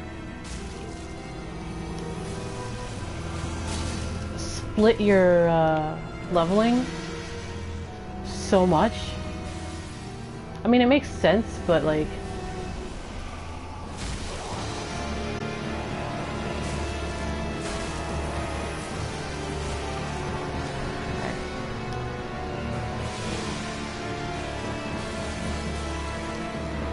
that's kind of why I'm using this weapon, because I don't have to invest in it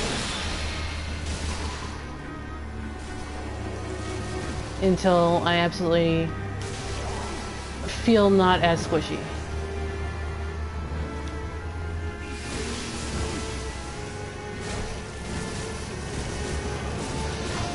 I think it's really interesting that Crystal Sage's magic is purple. Crystal magic in general is blue.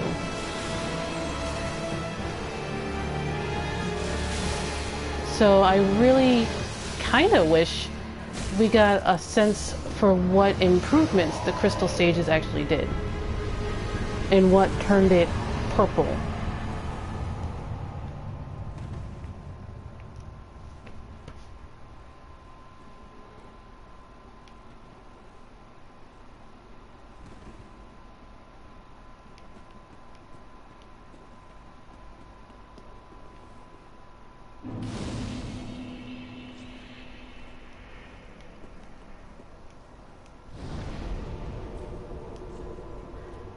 What does purple represent in this game? Purple in Dark Souls 2 was poison, right? But no wait, green was poison in DS2. Purple is poison in DS1 and 3.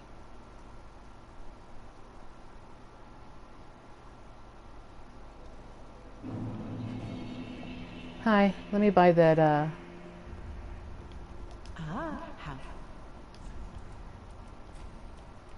dried fingers. Ashen one.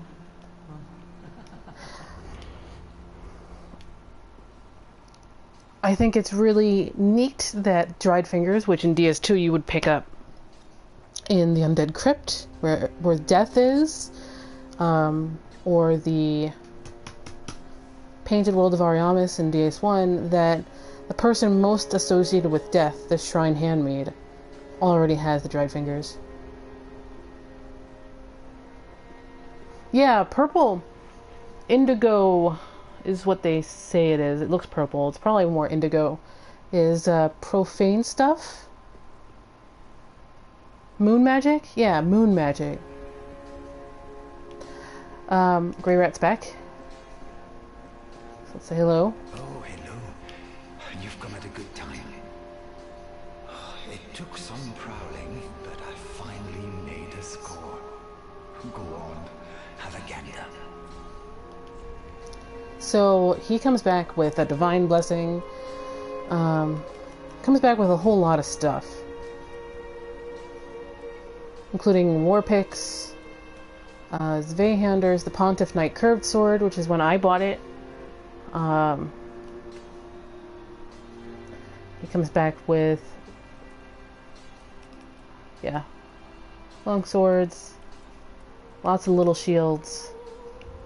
He comes back with the starting knight class armor. And he comes back with the assassin armor too. So apparently they made it to Irithyll, maybe. I like this this jacket a lot, so I'm gonna pick one of those up.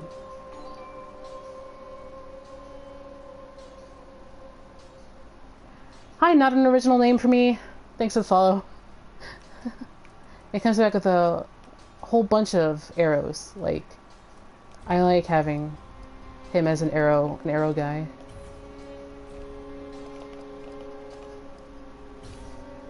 So pick those up. Goodbye.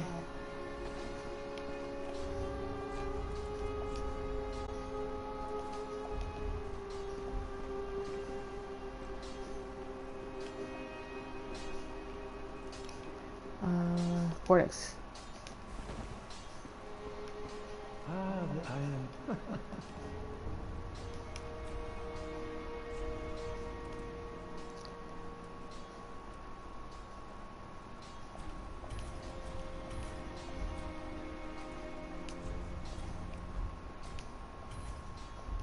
Do not be gone for long. Yep, we're gonna do some Jolly Co-op. I'm gonna finish off the Road to Sacrifices. Again, let us begin with the basics. The ideal sorcerer bears the twin faces of the dragon. You could at least act as if you're paying attention. I don't mean to seem in exchange for my sorceries, you are to bring me knowledge in the form of scroll detailing the secrets of sorcery. I hope you're not one to break a promise. Come again. So I got left 863, 65.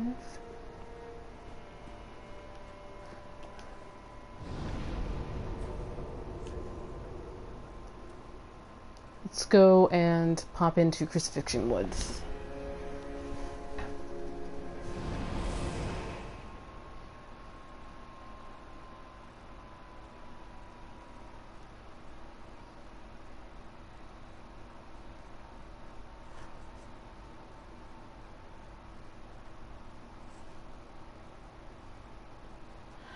So yeah, dragons usually have twin faces.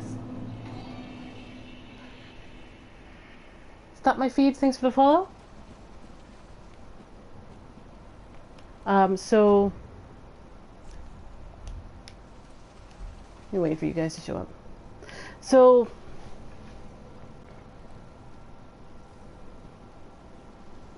yeah, we're going to go onto the Farron path and finish up around here.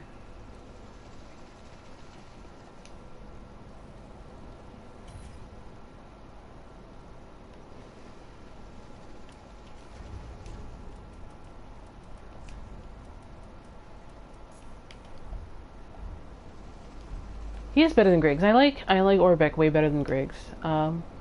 Mostly because like Orbeck is a dude who really wanted to learn sorcery, and he had the ability for it, but he couldn't pay. So he had to do work study at Vinheim.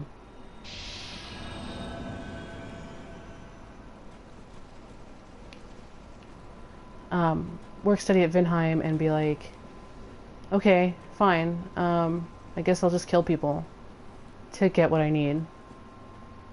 And like they dragged him around by his short and curlies, and they didn't really teach him anything, and so he peaced out. All right, let's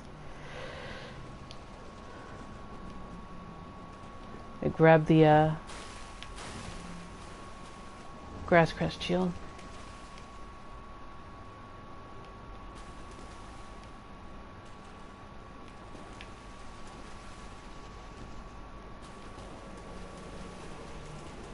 And there's our Hazel invasion.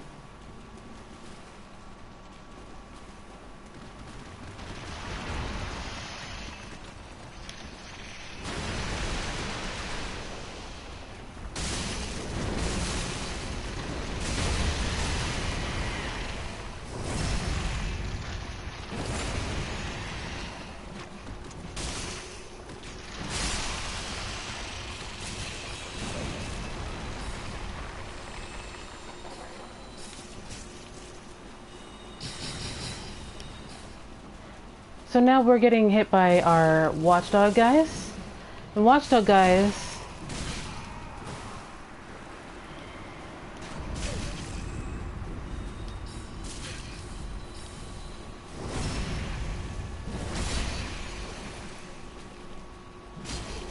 we'll find out more about, but they protect the swamp. And why do they need to protect the swamp? Which is my real question, and it's probably because of the Abyss. We get the Xanthus Crown and the pick, which I'll read soon. We're gonna get a visitor.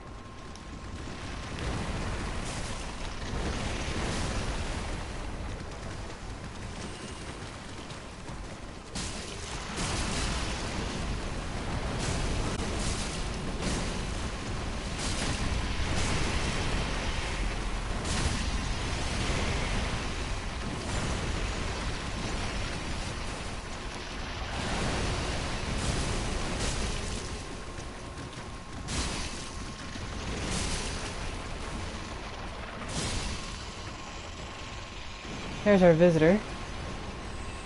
And there's the Great Swamp Ring.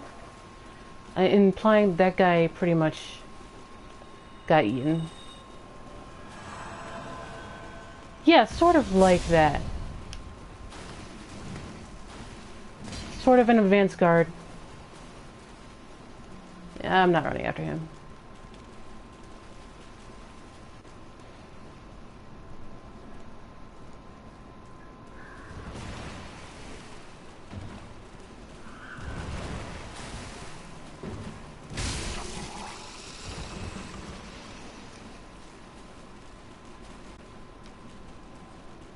And there's another one.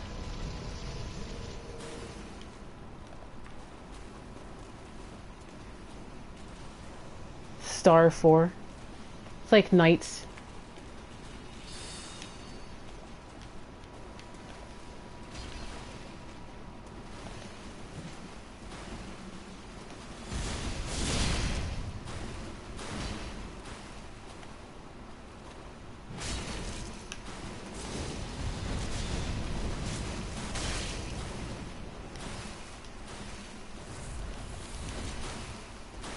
Man, it's a veritable party. I guess it's a fight club now.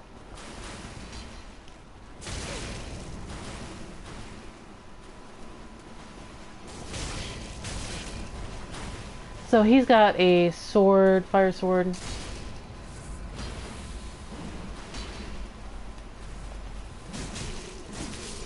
All these little crimes are really there just to mess with your lock-on.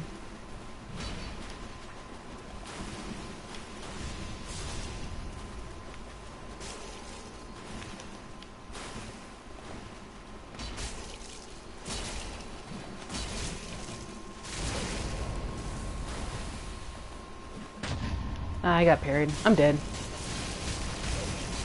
Or he totally missed the riposte.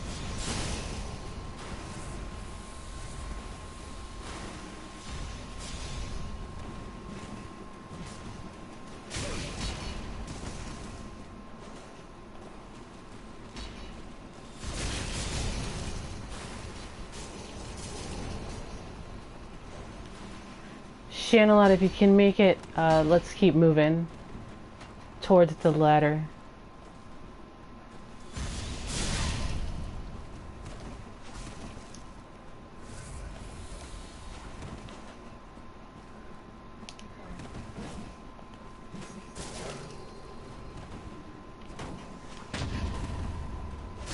I totally parried him late. Ah, the lag!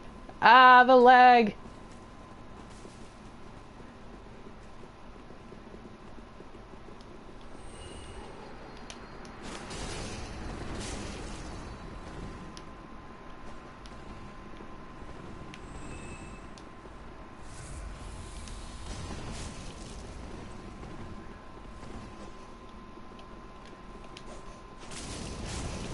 I'm gonna die.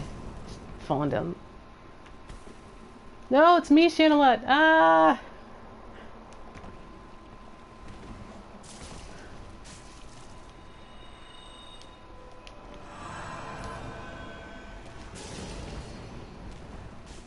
I don't know who I summoned in there.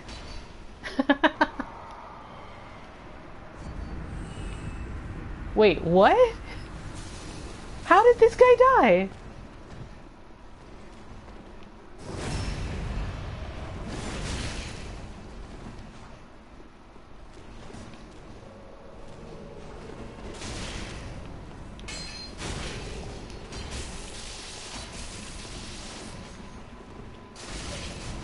Oh my gosh. Did he think he had the silver cat ring on?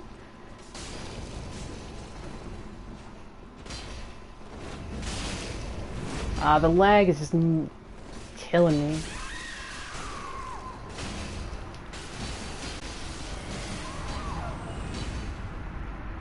Cheapers.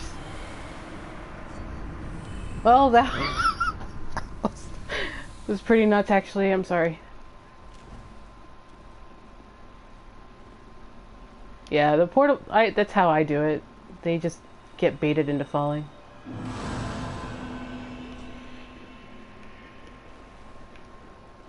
Okay.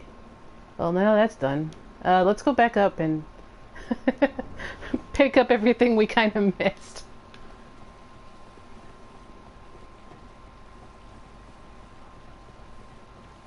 Because there's a Pyromancy Tome and a few other things.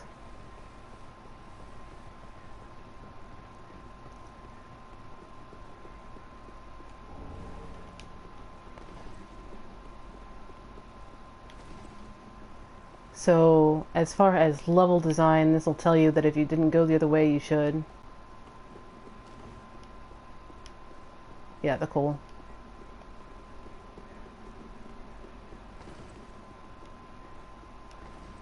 We already defeated Hazel, so I'm not bothered about her showing up. And I haven't made Yuria mad yet, so the Pale Shade won't invade here.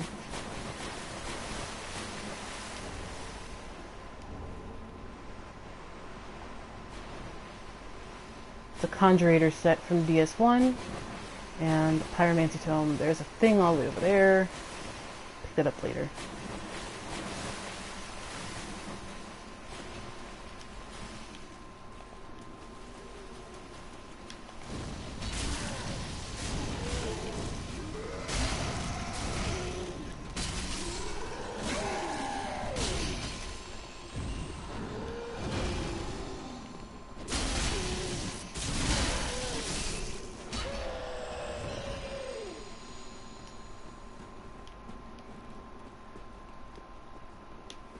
This is another thing that you will come back to. Man.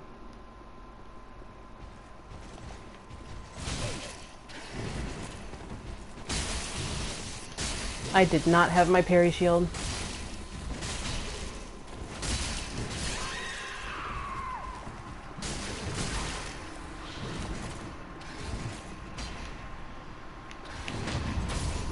Oh, did you see that reaction parry?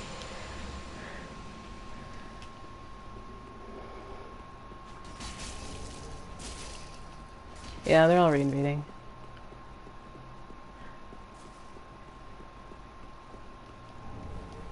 Pick up the coal. Coal's probably the most important part, and then I'm gonna come help Shanna. Did I even see his message?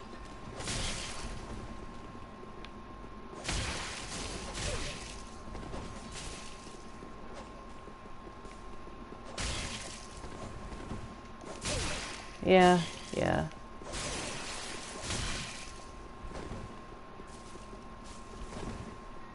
I didn't see his message.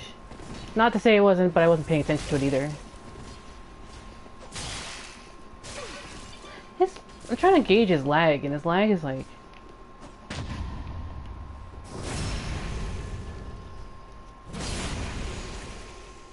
Yeah. He's got a lot of HP.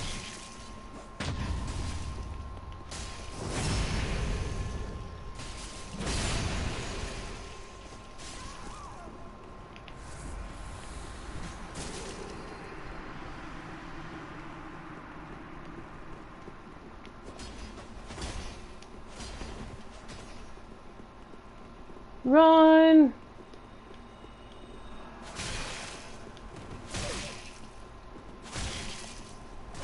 His lag is like so weird.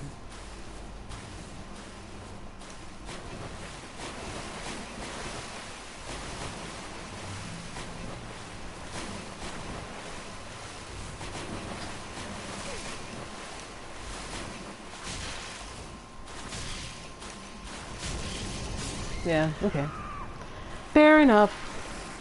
Whatevs.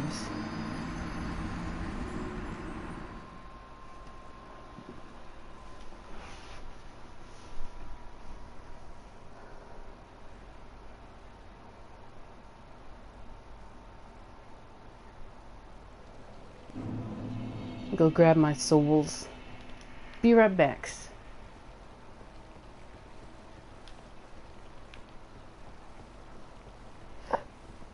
Don't you guys not miss the Demon Souls climbing animation ladder speed?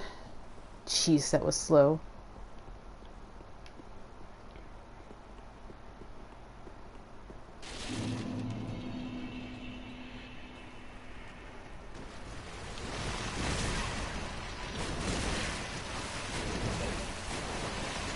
Alright, I have to go past it.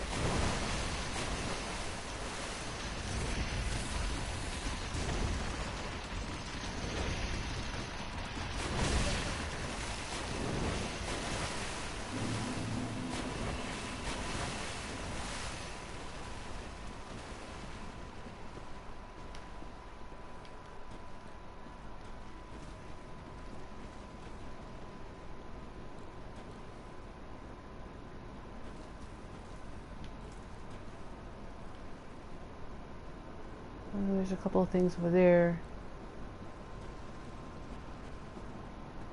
A couple of things over here. Let me grab some of the items that I have still also missed. There's a ring in the Sorcerer's set that we kind of skipped by on this end. Let me pick that up.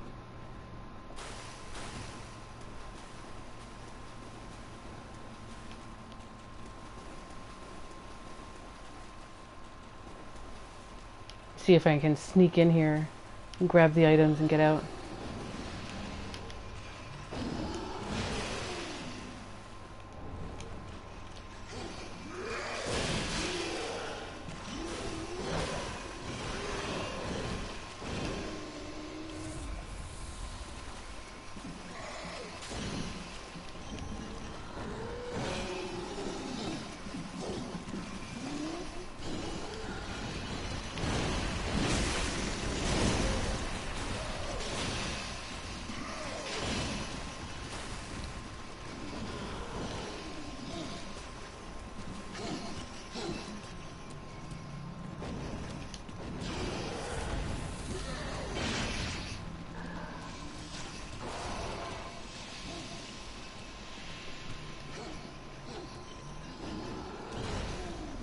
There is a method to the madness.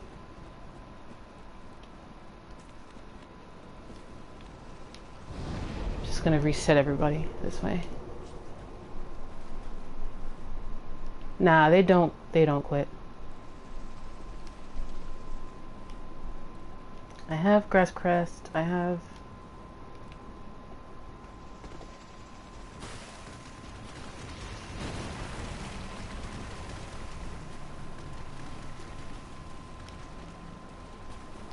gonna make a quick run.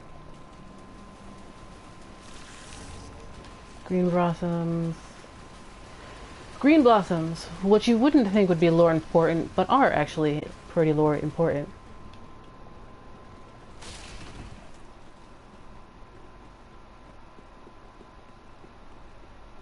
Maybe Joe owes them money?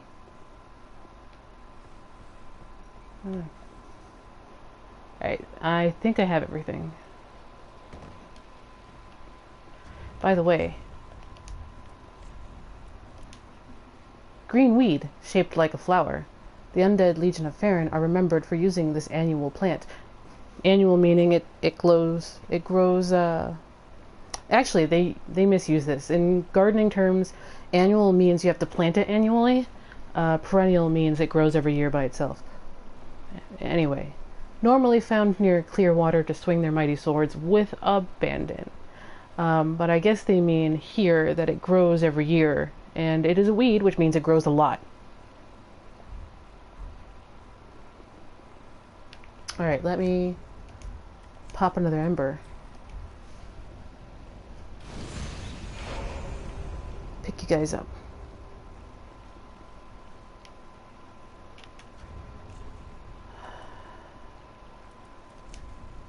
Let's see here.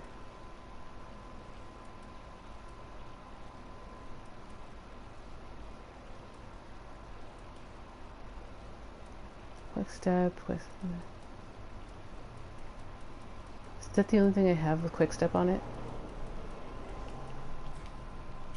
Yeah.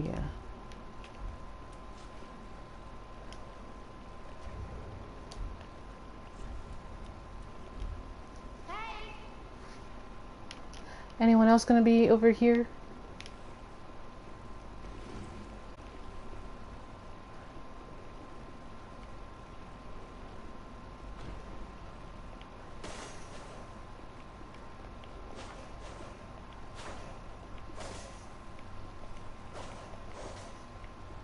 Oh, one thing I did pick up that I was remiss in talking about a little bit was the Heretic Staff.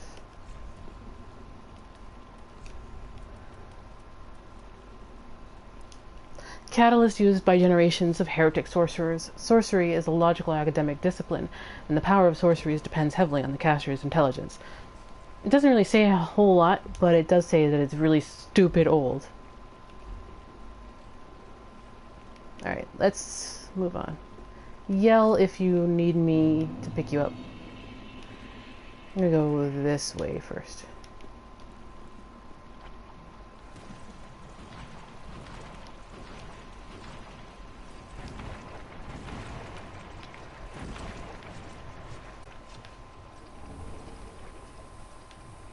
I didn't see it. Was it even... It was there, right?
Don't worry about it. Did you get hit with curse?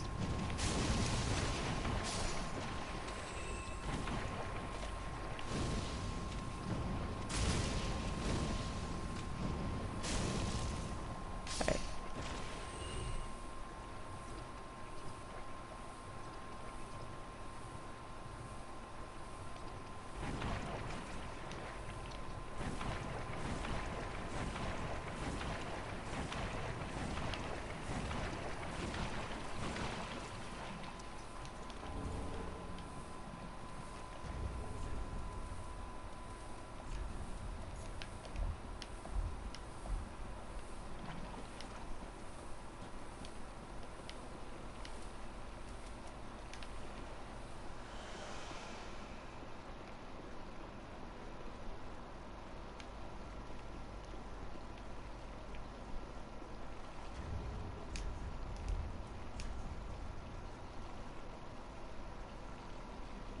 See you, Mamatim.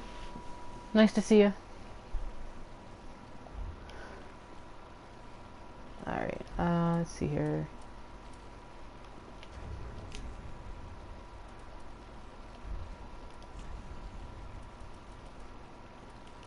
By the way, Soul of a Crystal Sage. Soul of a Crystal Sage, one of the twisted souls steeped in strength. Used to acquire many souls or transposed to extract its true strength.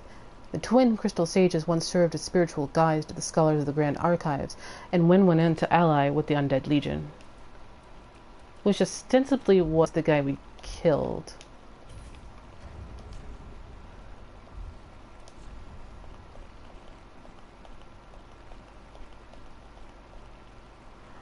We picked up another Great Swamp Ring off of the other guy, and then shortens spellcasting time from the Sage Ring. A ring given to Farron's Undead Legion by one of the Preacher Twins, known more commonly as the Crystal Sages. Shortens spellcasting time. The sorcerers of Farron's Abyss Watchers were known only to lonesome warriors who would only rely on them for more pragmatic spells. I will stick on Sage Ring.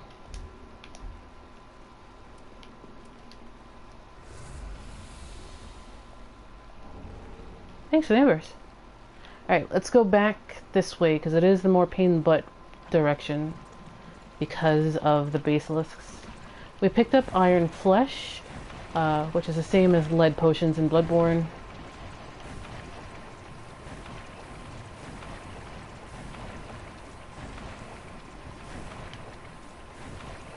I mean, lead elixirs, I mean. I've never been able to make those things work. Iron flesh kind of things. I just prize my mobility a lot more in my playstyle, so like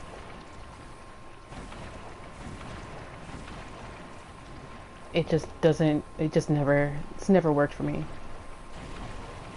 Be aware, Hazel will invade in just a second.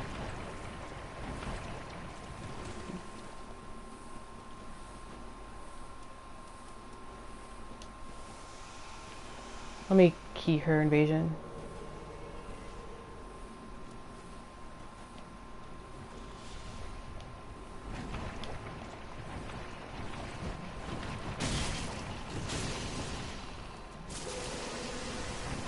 Oh, that was the wrong thing.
I'm fucking dead.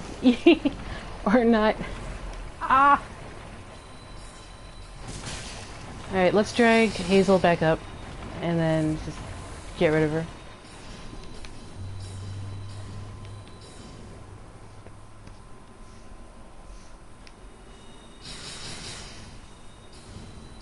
Hazel. Yeah, like my range was just short.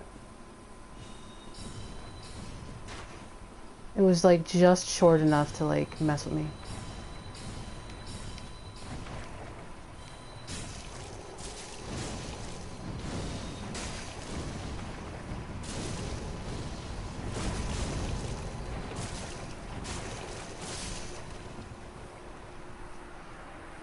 Well, rip Hazel. She gave me two. Amazing. Hey, moss fruit.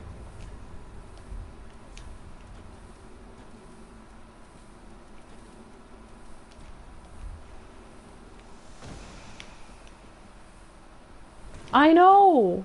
I know. Let's go this way and pick up a dress.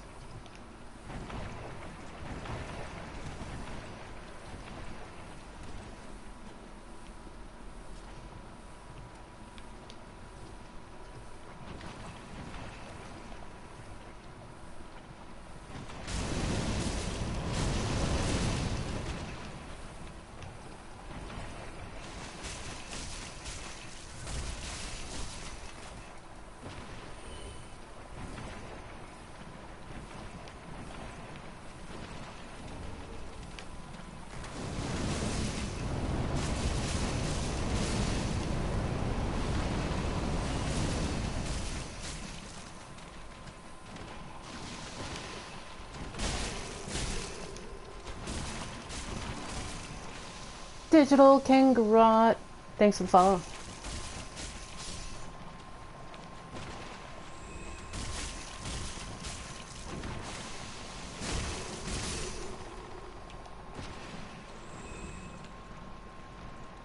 It used to be the prettiest dress in the land. There's the golden scroll, which is even more useful given how many of the hexes from DS2 have become were from Ulasilian, like were Ulasilian in nature. I want to say, like the hexes in DS2 were Ulasil sorceries in DS1, and then became Ulasil sorceries in DS3.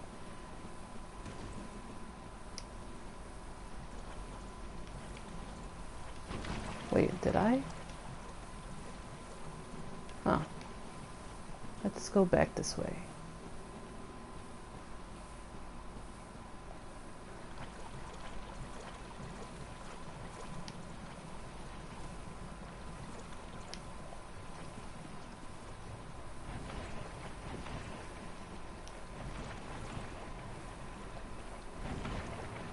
You know, I'm gonna die to poison.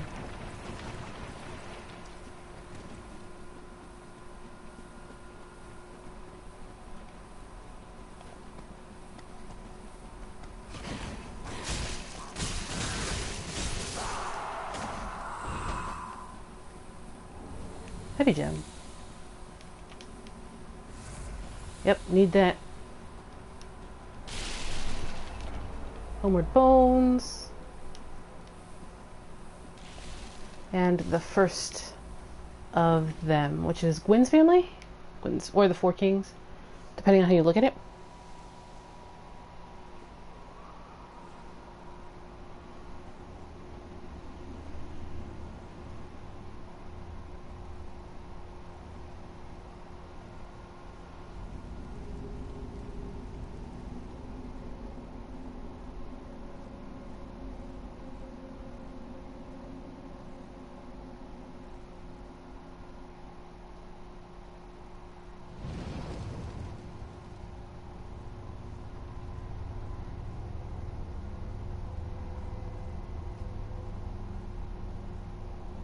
And this one we just did is the one that is the most far, is the furthest away than the other two.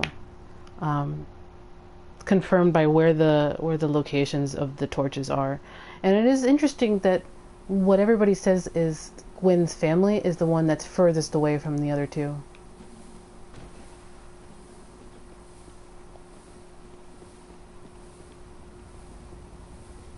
There's a goat guy. There's another goat guy.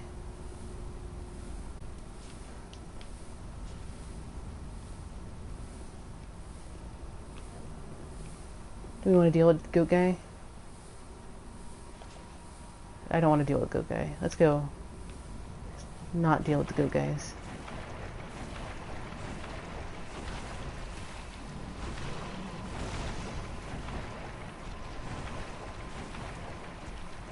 I'm bad at menuing. Should have put on the Alluring Skulls to begin with.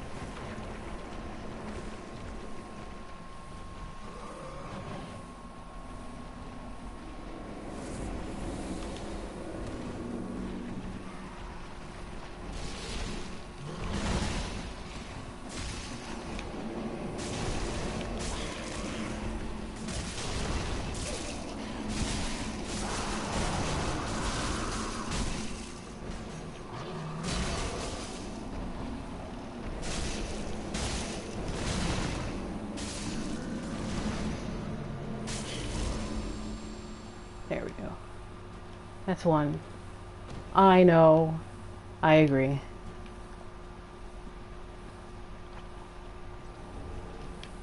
But guess what? There's a ladder right around the corner, so let's do that. So I can grab that.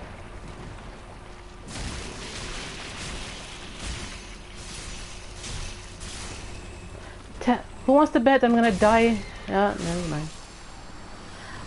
I thought I was gonna die on the ladder.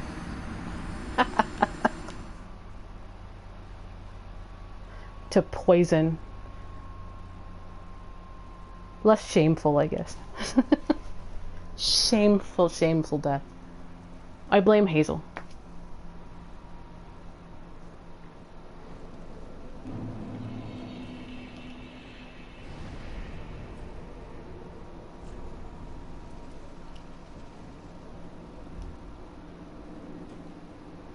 Yeah, I would have died on the ladder.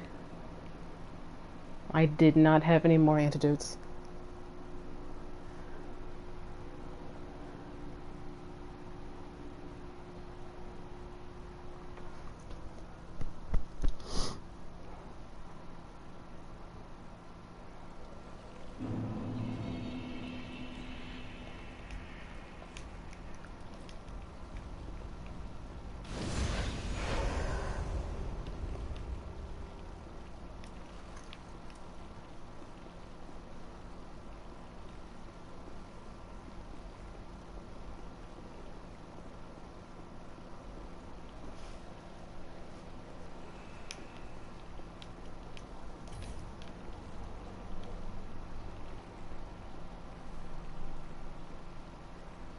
Great news, though. We don't have to go right. So, we'll go left and eventually pick up the souls.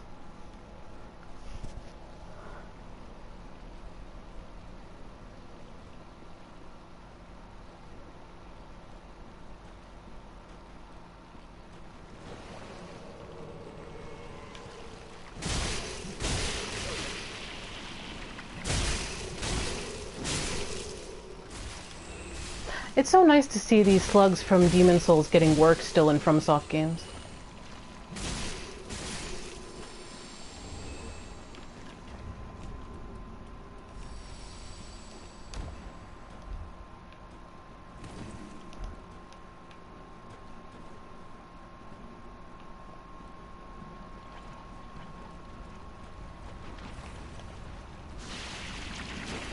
I remember farming these guys for sticky white stuff in Demon Souls.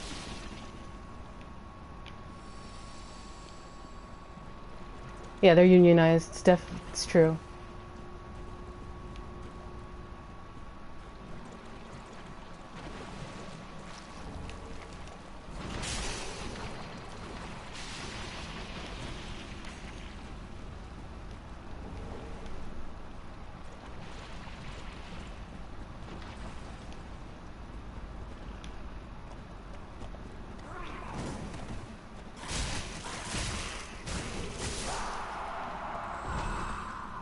I always kind of rooted for these guys.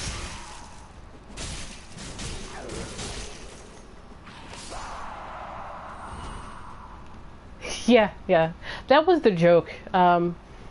Whoever, I think Frog Nation localized it. It was Demon Souls. And sticky white stuff is basically magic pine resin.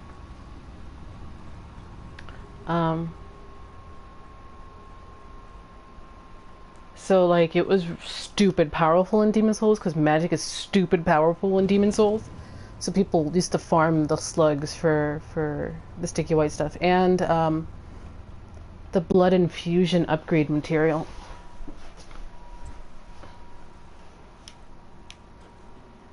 I just want to be able to fight the Penetrator without Bjor butting in.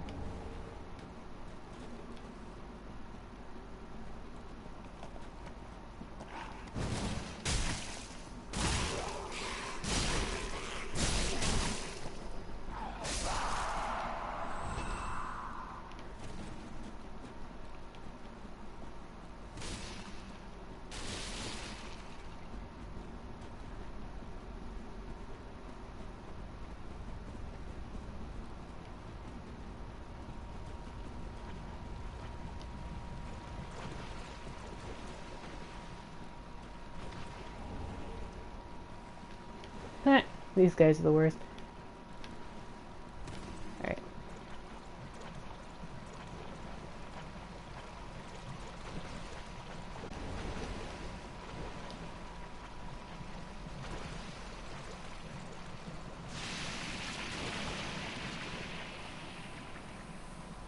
Poison!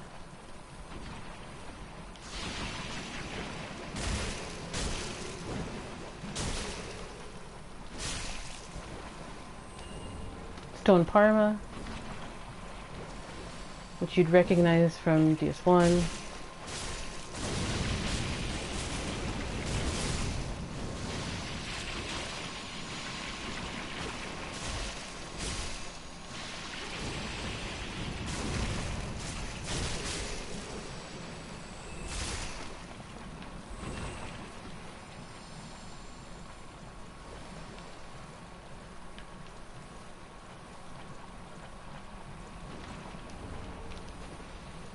Rotten pine resins.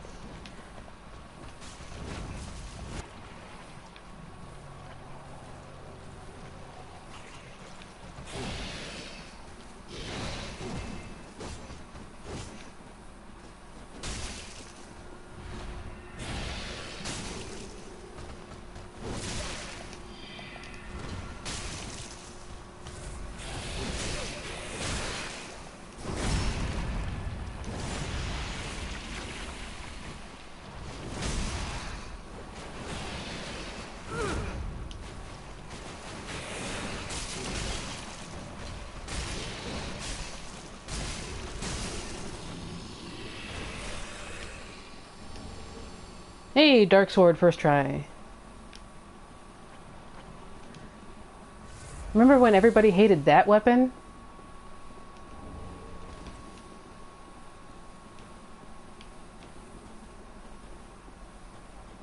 Alright, so that's another coal. Should go this way and go up.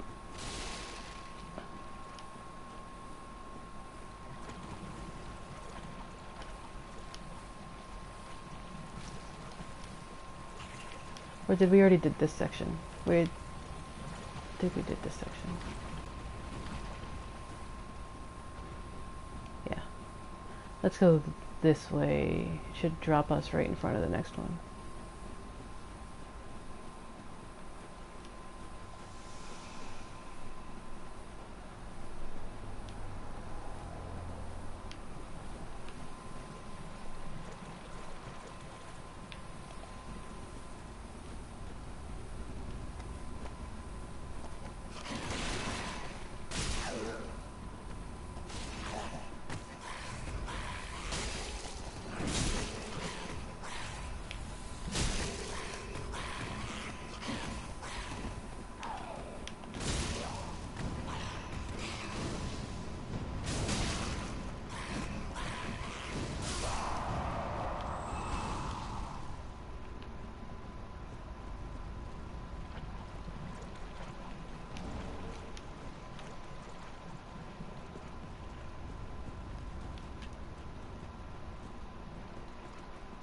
I'm gonna have to level up this weapon, I guess. Even though it's not the weapon I really want to keep.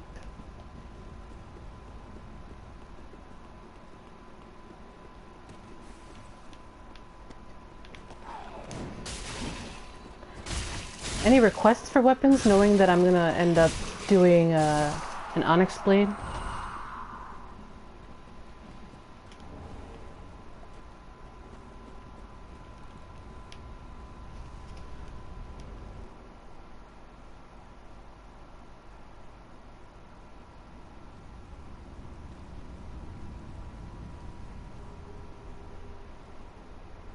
Broken short sword. Yeah, Onyx Blade upgrades with Twinkies. I'm a little ways off from getting it. A little ways. Could probably enter that DLC like right now, but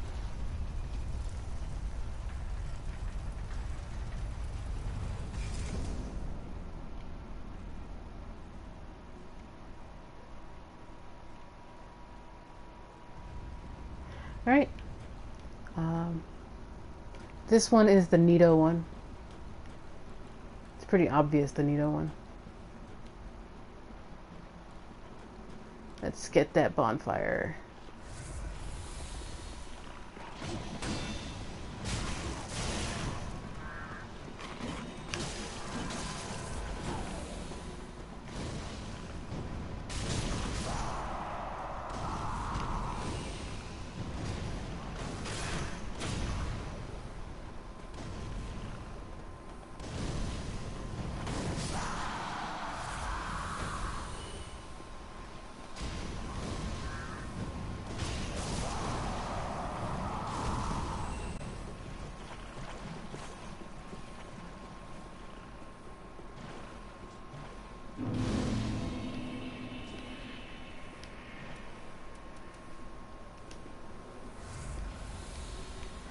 If you are in New Game Plus or Double Plus, there is a ring, like around here.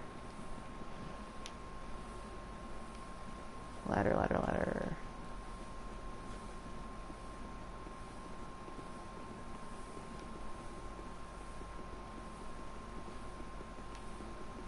Let's get the Undead Bone Shard. If you have finished Hazel's quest and can summon her, her summon sign will be like right here.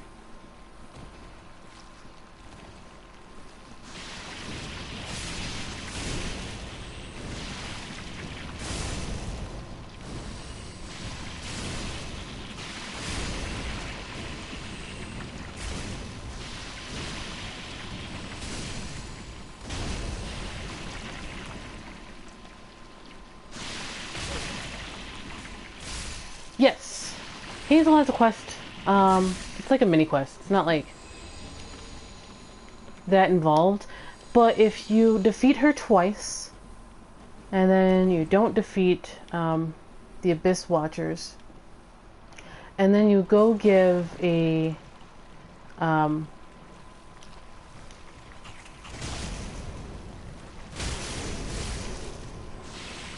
you give a Pale Tongue to Rosaria and join Rosaria, she can be summoned. And her summon sign will be right there. And she gives you a gesture. It's important if you need the gesture trophy. She will give you a unique one. It's the dual bow, which in Dark Souls 2 you'll get from Targaray, formerly of the Blue Sentinels.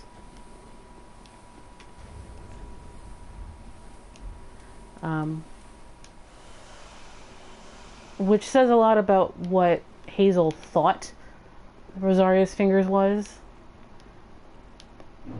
but didn't know that it wasn't an honorable dueling covenant. It was just basically invaders.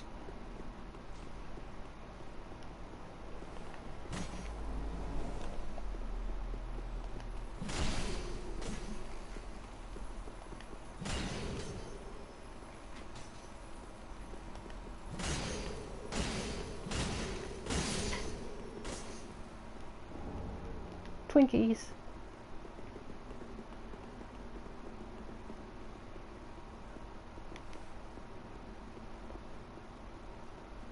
Dream Chaser's Ashes.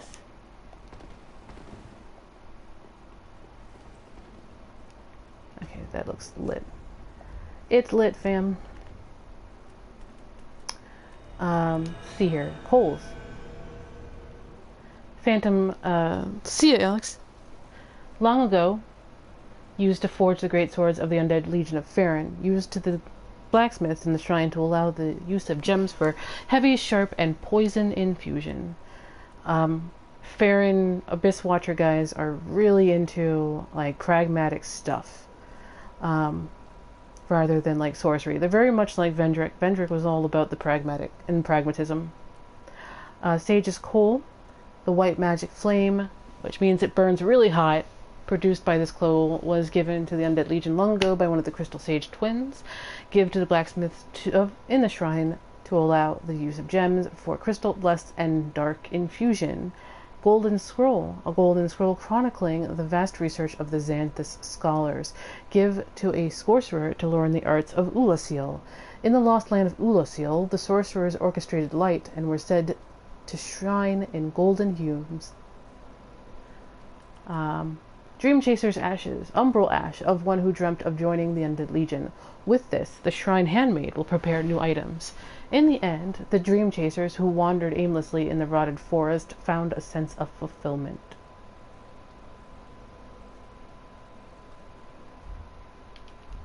So, like, they weren't totally members of the Undead Legion, but they bound together in a sort of mini Undead Legion.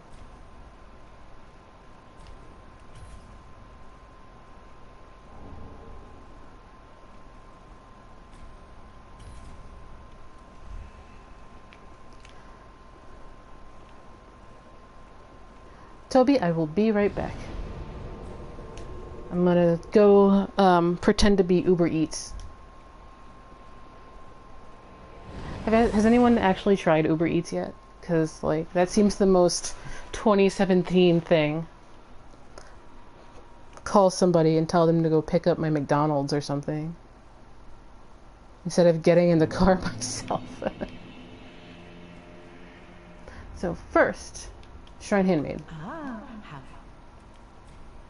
Ashen one, what woeful umbral ash is this?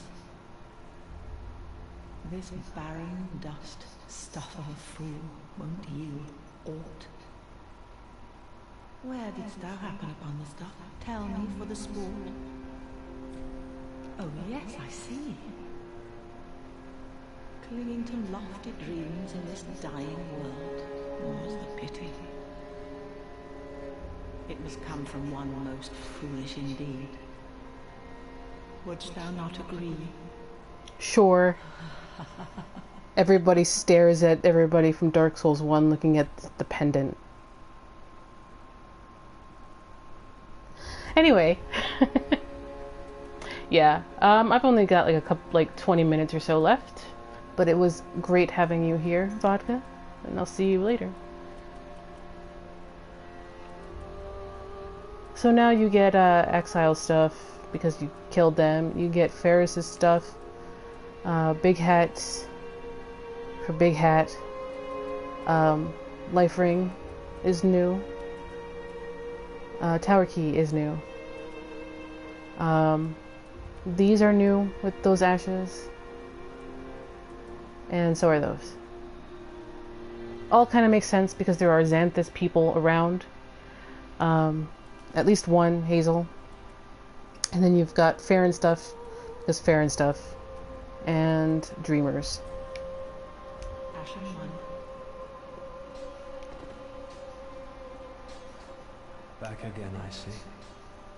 I feel like I'm suppose Uber this Eats. means you're after sorceries. Not really, but here. Oh my. Well, this is very unusual. It's from Ulysses, an ancient land of golden sorceries. Not even the Dragon School possesses. I'll be right such a back for that. marvelous scroll. I think we'll end by killing a What stray would the demon. Xanthus scholars say with their ridiculous headwear? They would simply slaver over this fight. It's hard to say, like, who it is, like, who exactly, but I think it, while it represents, like, one dude, it probably represents more than just one dude. So all of these are new for Dark Souls 3. They were in Dark Souls 2, like, this was blue, and it was a favorite of Steve, the Ilium Lois Knight, and this was blue. But a lot of the rest of this were hexes. Like, this was Twisted Barricade, which is a hex in Dark Souls 2. And it flips back to Ulysses. Like, especially. Come again.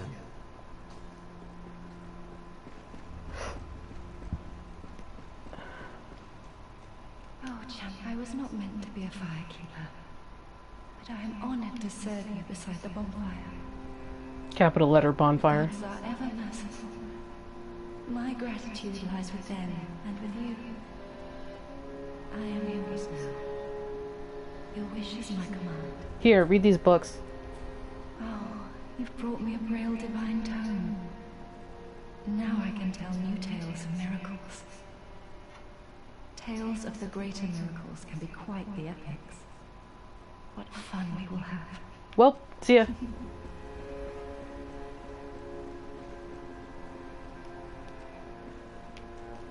I've got coals to hand in, and then I'll be back.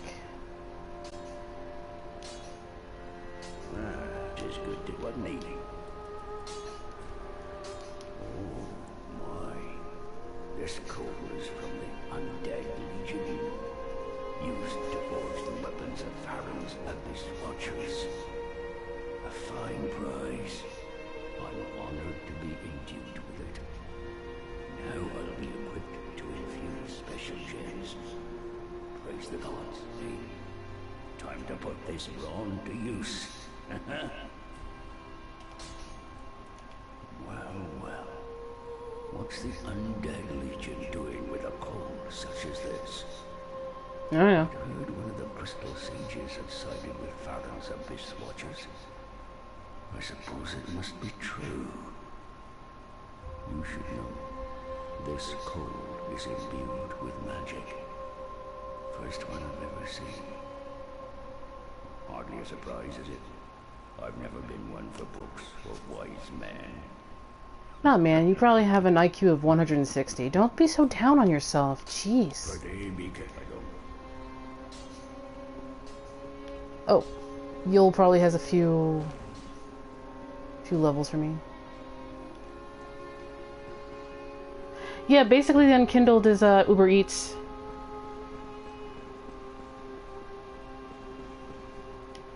Everybody here calls their McDonald's and orders some food and then has me go get it.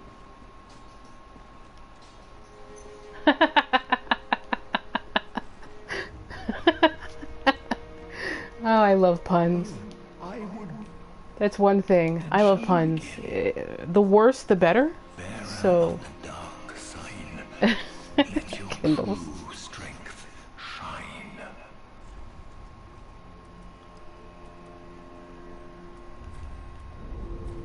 Then shall we begin, Baron?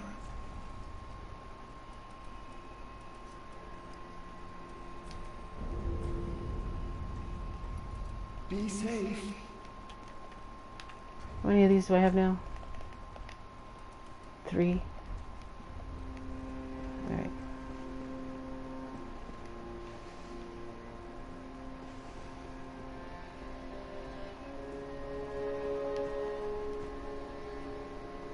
Welcome home, speaker. Very well, then take me.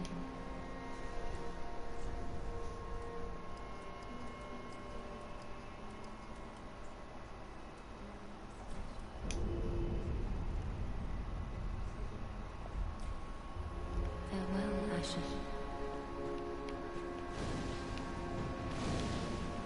Oops. It shows you, like, I always hit the block button, and I'm always used to having something to block to, like, show my my HUD. Just what needed.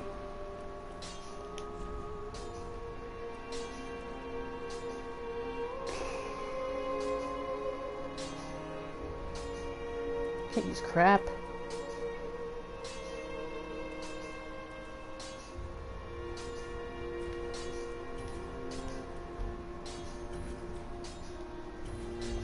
Okay. Should give me a little bit of extra damage to fight.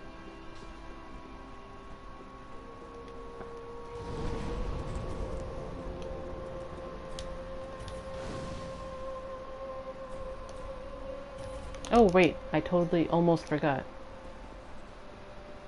I always forget, like, if you've been away for a while, you've got a lot of things to do when you're here.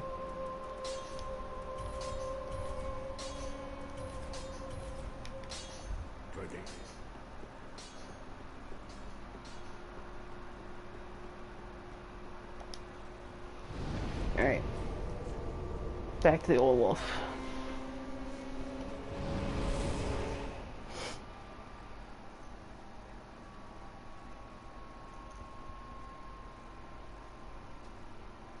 Gotta fetch people's lunches, their coals, and their milk and eggs. Some people.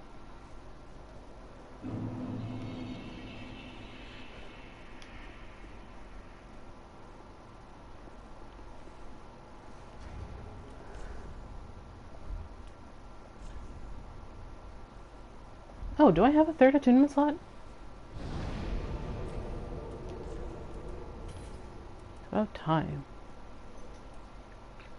Blash sweat, great combustion, iron sweat. Eh.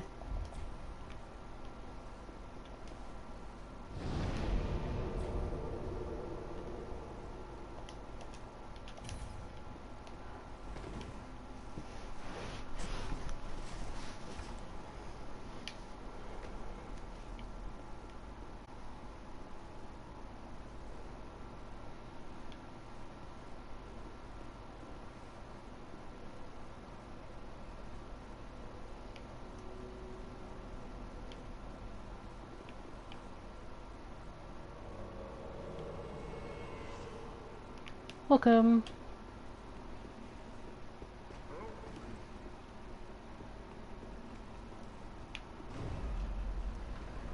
I like this, like, Celtic knot type thing in the elevator.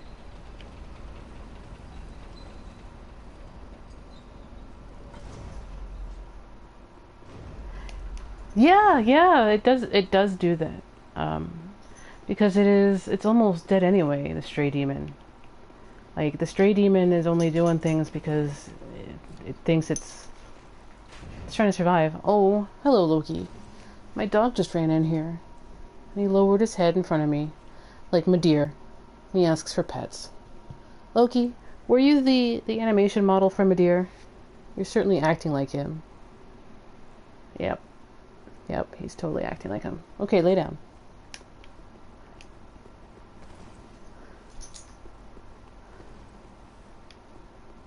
Yeah?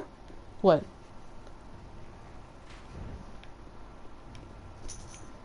Yeah, you have to, like Madeir, you have to be very diligent as to what you hit.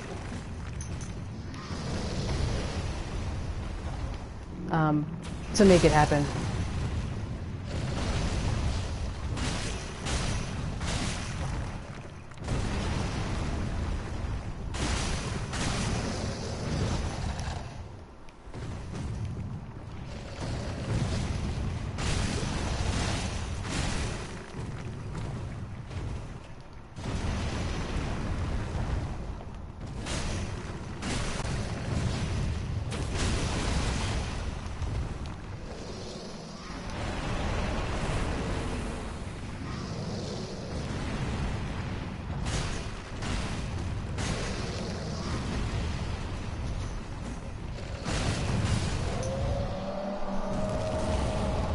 Yeah, see, I hit that leg pretty much exclusively and it broke apart right there. But it was pretty much too late because he was already dead.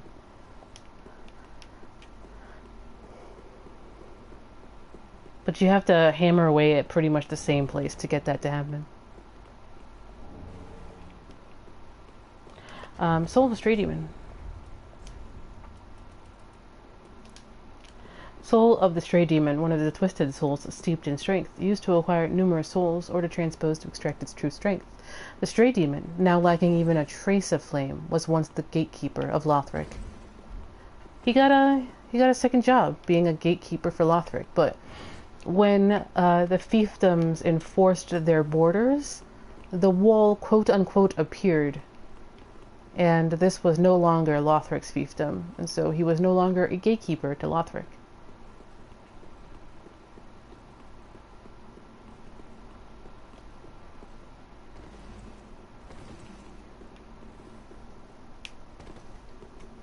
Souls platforming.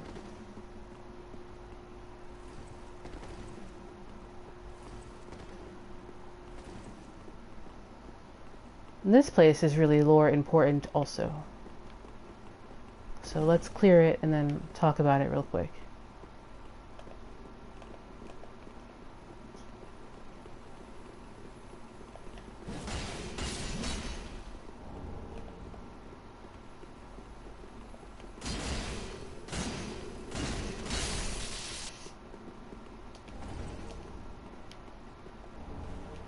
So, we have a knight with lightning spear. We have a dead dragon, a dead knight who also had lightning spear, and another knight with dragon crest shield, which says that a knight's shield engraved with a crest depicting a dragon, one of the enchanted blue shields, the dragon crest shield, greatly reduces fire damage. So you have two knights. One of them probably a cleric knight or a cleric throwing lightning bolts, trying to cosplay Gwyn and his ilk. And they did probably kill this dragon, but they also caught a case of the dead as well. The dragon fell, probably broke the bridge in twain, and a whole mess of pilgrims were either there or not. And Yoel was over there at the time.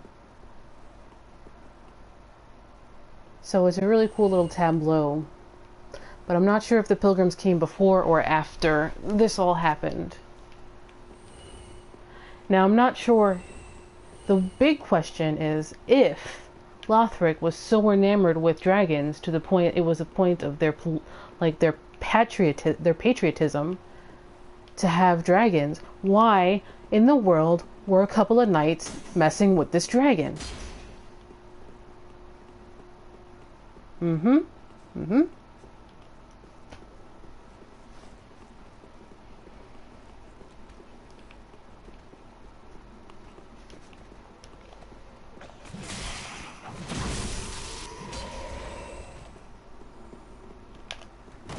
I wanted to kick.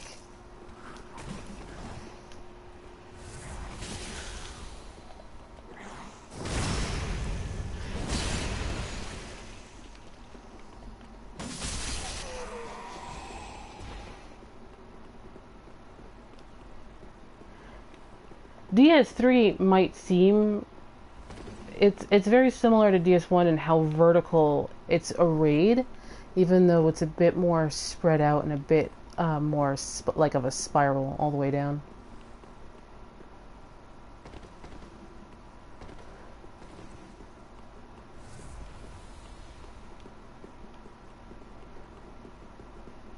But it is still as vertical as Dark Souls 1 is. When I mean that, there's a picture by an artist, and it's my wallpaper on my computer, and it is a drawing of all of the regions of Lordran, all in this huge, like, just vertical pillar.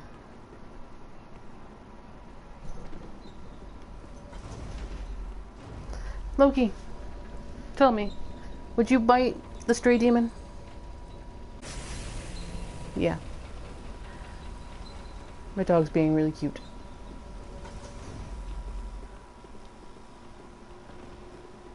Alright, so, pretty sure we're more or less finished here.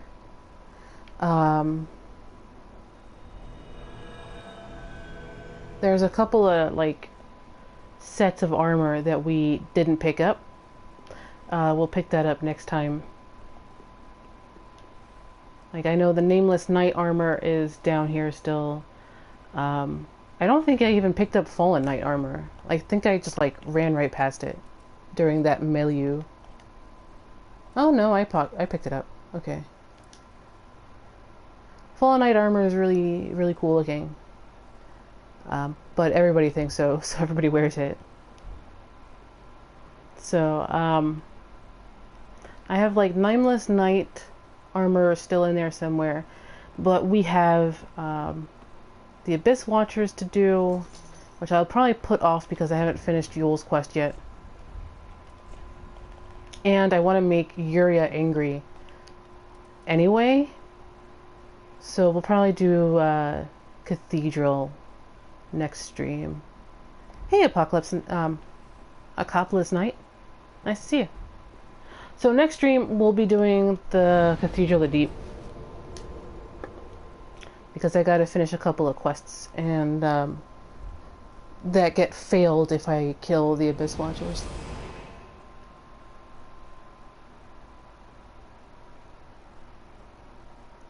Yeah, I go for about 3 hours, because I have to timestamp these on YouTube later. Oh, look who decided to come back. It's Cirrus. Hi, Cirrus. Hello again. I have since heard a great deal about you. Really? From who? For one, that you are most gentle of heart. I, too, am bound by duty, but can offer you my sign. I hear that cordial intrusion lays the path to embers. Yay for cordial intrusions. If I can be of help, by all means, do call upon me. Sure. Blessing of the moon upon your journey. Thanks. If you should require assistance, use my sign. Blessing of the moon upon your journey. Thanks. Well, this here. Well, very well, then take.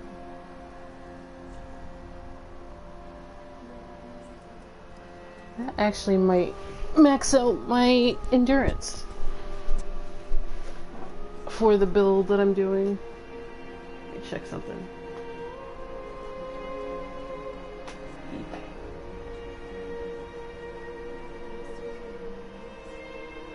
Oh no, endurance should be 30. Attunement will hit 24.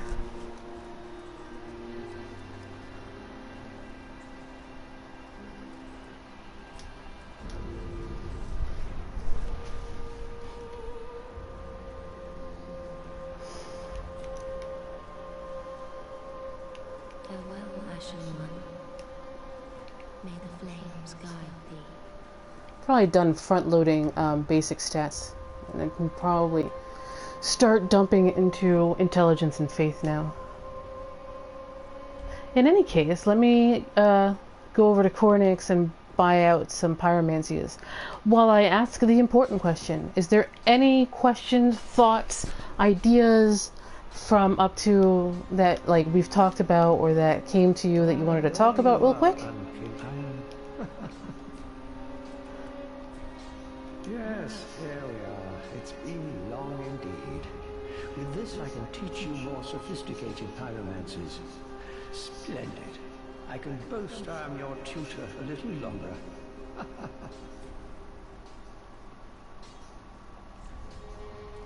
So now he's got Profuse Sweat and Fire Orb and Bursting Fireball and some Toxic Mist.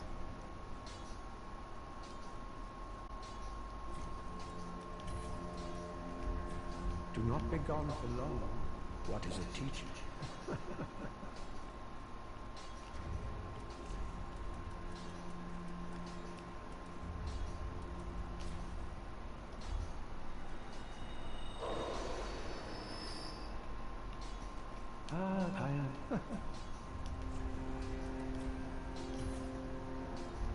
Do not be gone.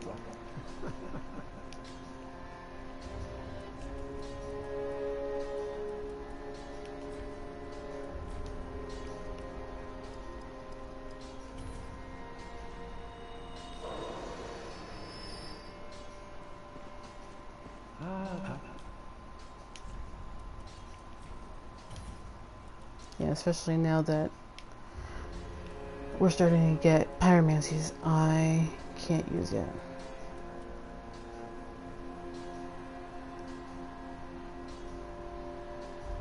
Do not be gone for long.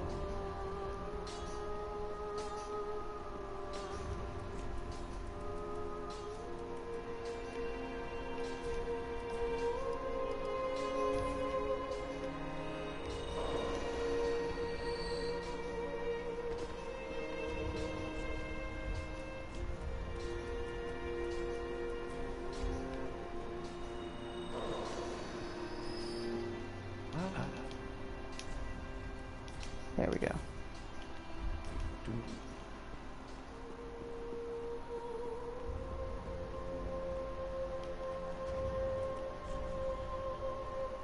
Okay, so these are my stats so far. Attunement's going to end up being stopping at 24. Endurance is going to stop at 30. Vigor is going to stop at 34. And then it's going to be like 40-40 intelligence and faith. So it's going to end up being the build.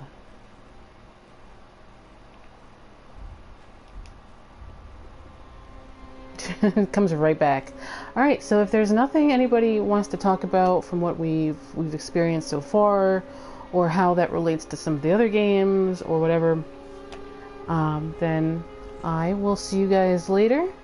And tomorrow I'm probably going to be timestamping a lot of videos. I still have a bunch of Dark Souls 2 videos to timestamp, and the start of Dark Souls 3 for timestamping. So I'll probably do like 1 or 2 of those videos, because one of them is 2.5 hours, and the other one is 3, so that's like 4 and then 6 more hours or something like that. Until next stream, I'll see you guys later.